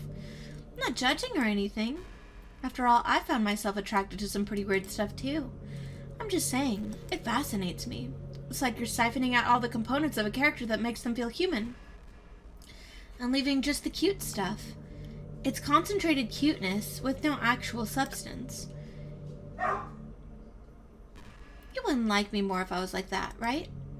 Maybe I just feel a little insecure because you're playing this game in the first place. And again, you're still here with me, aren't you? I think that's enough of a reason for me to believe I'm okay just the way I am. I know that he's, like, barking at my door because I have tacos. So for those of you who are wondering, no, Bundoge doesn't need anything. If he did, like, my mom would let him out because she's here. By the way, you are too, Nighty. You're the perfect combination of human and cuteness. That's why there was never a chance I wouldn't fall for you. Oh, into it in a second. You know, it's been a while since we've done one of these, so let's go for it. Here's Monica's writing tip of the day. Sometimes when I talk to people who are impressed by my writing, they say things like, I could never do that. It's really depressing, you know? As someone who loves more than anything else to share the joy of exploring your passions, it pains me when people think that being good just comes naturally. And that's how it is with everything, not just writing. When you try something for the first time, you're probably going to suck at it. That's literally me. When people are like, oh, I could never draw like you, Nighty. It's like, sure you can. Just fucking draw for 10 years. Like I feel like it kind of feels like a backhanded compliment when someone says that. Because then it feels like you're saying, oh, well, I could never, like, dedicate this much time to this. And it's like, I dedicated that much time to that. So what does that say about me? Like, it definitely, like, it's one of those things where you don't think about it, but to hear it, like, to say it, you don't think much about it. But then to hear it, like, it's really one of the most insulting things you could say to somebody. It's like, I could never do that, or you're so talented. Like, it's either very dismissive of, like, how hard you've worked, or it, like, because it's like you're attributing it to talent, or, you know, just saying that it's not worth the work, or, like, you know, with, like, on the flip side, it's literally saying that it's not something that you could dedicate your time to. So, like, I kind of do agree with what Monica's saying here. And also, awesome, D-Leaf. I'm glad. Sometimes when you finish, you feel really proud of it and even want to share it with everyone. But maybe after a few weeks, you come back to it and realize it was never really any good. That's literally me. That happens to me all the time. It can be pretty disheartening to put so much time and effort into something and then realizing it sucks. That tends to happen when you're always comparing yourself to the top professionals. When you reach the right for the stars, they're always going to be out of your reach, you know? The truth is, you have to climb up there step by step. Whenever you reach a milestone, first you look back and see how far you've gotten. And then you look ahead and realize how much more there is to go. So sometimes it can help to set the bar a little low. Try to find something you think is pretty good, but not world class. And you can make that your own personal goal. It's also really important to understand the scope of what you're trying to do. If you try to jump right into a huge project and you're still amateur, you'll never get it done. So if we're talking about writing a novel might be too much at first. Why not try some short stories? The great thing about short stories is you can focus on just one thing that you want to do right. That goes for small projects in general. You can really focus on one or two things. Literally me. Oh my god. Monica's really just spitting fire. Like, she's spitting fire. That's literally me with, like, the visual novel I'm working on. When I was first gonna, like, make this story, it was gonna be, like, a full-fledged game. Hector knows this, like, too much, that I, like, had, like, this huge-ass vision in mind. And now I'm just sitting here, like, years later going, okay, I've refined the story, and it's a good story. But I think a visual novel is best because it's gonna honestly be the most painless thing to do. Hey, Hector, let's make an RPG. Hector just screaming internally. Now I'm just like, Hector, just... I'm like, Hector, can you just help me, like, code a visual novel? We can even use one of the pre-built, like, game engines. I don't care. I just want to get the story out there. Literally me, like, just, if you could help me figure out the, like, even if it's just one of the cheapo ones, I just need help figuring it out, even if it's one of those plug-and-play visual novels.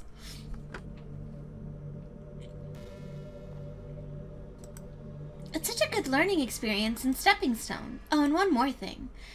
Writing isn't something where you just reach into your heart and something beautiful comes out. No, you reach in and, like, something ugly and jumbled comes out and you just end up refining it for 8 billion years. That's how writing is. Oh, jeez. D-Leaf, don't strain yourself. Just no RPG with a battle engine. Just like drawing and painting is a skill in itself, to learn how to express what you have inside. That means there are methods and guides and basics to it. Reading up on that stuff can be super eye-opening. That sort of planning and organization will really help prevent you from getting too overwhelmed and giving up. And before you know it, you start sucking less and less. Nothing comes naturally. Our society, our art, everything. It's built on thousands of years of human innovation. So as long as you start on that foundation and take it step by step, you too can do amazing things. That's my advice for today. Thanks for listening. Hey, you know that book you were reading with Yuri? Portrait of... whatever it's called? Portrait of Markov. It's funny, because I'm pretty sure that book... actually, I don't think I should be talking about this. Sorry. Just forget I said anything. Interesting. I wonder if I'm able to change the music. Something a little more romantic would be nice, you know? Like a gentle piano. There has to be something like that here. Let's see. Maybe if I... oh, jeez. That wasn't it at all. Sorry, I don't really know what I'm doing. I guess I shouldn't be messing with things like that. I already broke so much stuff and deleted the other characters. I'm not sad about it or anything. It's not right for me to miss things that weren't even real in the first place. If I just focus on the present, then this is the happiest I've ever been. I really like the sound of rain. Not so much getting my clothes and hair wet, though. But a nice, quiet day at home with the sound of rainfall outside my window. It's one of the most calming experiences for me. Yeah, sometimes imagine you're holding me while we listen to the sound of rain outside. It's not too cheesy or anything, is it? Would you ever do that for me, Nighty? Nighty, how much do you read? It's way too easy to... Okay, wait. I don't read at all. Alright, so let's exit Doki Doki Literature Club. Alright. From iBlaster, Untitled Mail Group, Monday, December 9th, 2019. Have a nice weekend. I'm on leave the rest of the week. Contact Robbie if you need to schedule server time. But I expect my jobs to run for a few days since we collected so much data this week. How about we arrange a meeting to discuss the results when I return? Senior engineer. That's interesting. Oh man, they're gonna make me like frickin'... They're literally gonna make me like go through these characters. It's time to go, Monica. Bye. I guess the meeting's over, huh? Yeah, looks like it. It's nice to see everyone getting along. Isn't it? I think everyone likes you too, Nighty. You think so? Well, everyone always seems to get along a little better when you're around, Sayori. Aw, Nighty, don't say something like that. It's embarrassing. Well, whatever. I was surprised when you told me you were starting a club. But I think you're pulling it off just fine. We're gonna make it the best club ever. Now that you joined, every day is gonna be so much fun. Hey, Nighty, I really want to thank you. I mean, I'm really happy that you joined the club and everything. But the truth is, I already knew you were going to. There's actually something else. I wanted to thank you for spending so much time with us all. You worked so hard to make each and every one of us happy. We did it, y'all! Sayori didn't go crazy! We got the good ending! Yay! You comforted us through our hard times, and you helped us all get along with each other. Do you get it, Nighty? Because I'm president now. I understand everything. You really didn't want to miss a single thing in this game, did you? You saved and loaded so many times just to make sure you could spend time with everyone. Only someone who truly cares about the literature club would go that far. But all along, that's all I ever wanted. For everyone to be happy and care about each other. It's kind of sad, you know? After all you've done for us, there isn't much I can do for you in return. We've already reached the end of the game. So, this is where we say goodbye. Thank you for playing Doki Doki Literature Club. I'm gonna miss you, Nighty. Come visit sometime, okay? We'll always be here for you.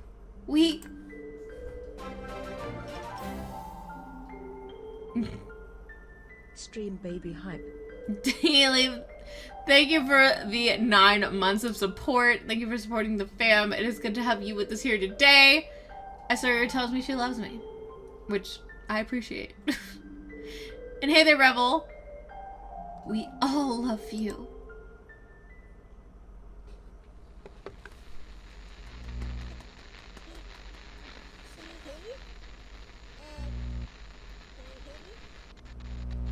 Can you hear me?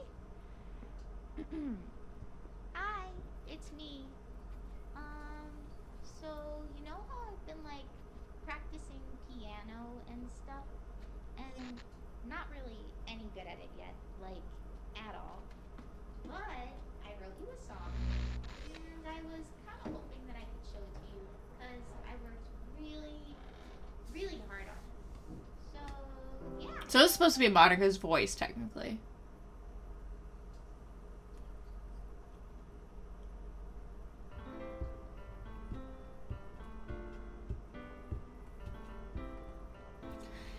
Well, yeah, that was the game. It's a lot. every day. I imagine a future where I can be with you. In my hand, there's a painted me and you. I need the fucking lyrics. The ink flows down into a dark puddle. Just move her hand and away into his heart. But in this world of infinite choices, what will it take? Just to find the special day. What will it take? Just to find that special day. Yay! We got the golden ending of Doki Doki Literature Club. Have I found everybody a fun assignment to do today? Why are they being deleted still? Everything that we do is fun for them anyway. This makes me sad that they're deleting it. When I can't even read my own feelings. In the original, they didn't delete the images. I remember going, they're still staying, and now I'm sad because they're being deleted. Won't write me an ending. I'm sad now. For me to have it all.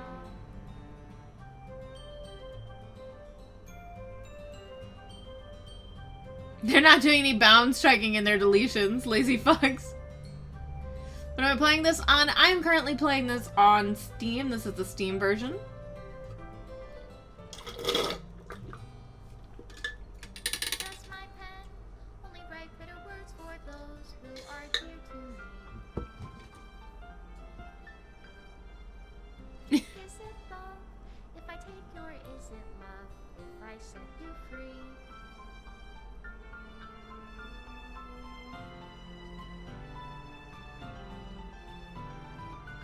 The ink flows down into a dark puddle.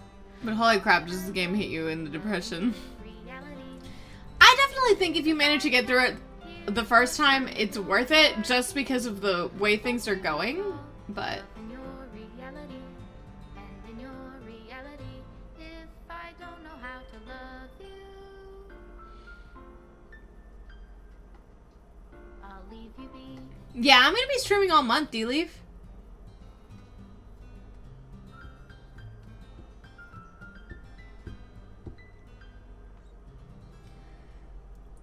Dan says hi. To the special player who received this special ending, for years I've been enamored by the ability of visual novels and games in general to tell stories in ways not possible using traditional media. Doki Doki Literature Club is my love letter to that. Games are an interactive art. Some let you explore new worlds, some challenge your mind in brand new ways, some make you feel like a hero or a friend even when life is hard on you. Some games are just plain fun, and that's okay too. Everyone likes different kinds of games. People who enjoy dating sims may have a heightened empathy for fictional characters, or they might be experiencing feelings that life has not been kind enough to offer them. If they are enjoying themselves, then that's all that matters. That goes for shooting games, casual games, sandbox games, anything. Preferences are preferences. And our differences are the reason we have a thriving video game industry. My own favorite games have always been ones that challenge the status quo. Even if not a masterpiece, any game that attempts something wildly different may earn a special place in my heart. Anything that further pushes the limitless bounds of interactive media. I extend my gratitude to all those who have taken the time to achieve full completion. I hope you enjoyed playing it as much as I enjoyed making it. Thank you for being part of my literature club. Love, Dan Salvato. That's sweet.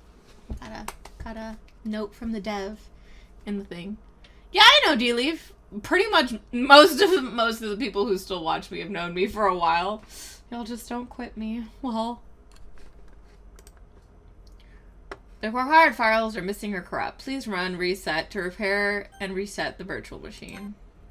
Okay, so what happens if I hit Doki Doki Literature Club again? Does it just... Okay, so it just brings me up here. Okay. So, let's go ahead and let's go to pictures. Let's see. Okay, we got the thing. Okay. Okay, so we're still missing like 2 things, but I think these are from side stories.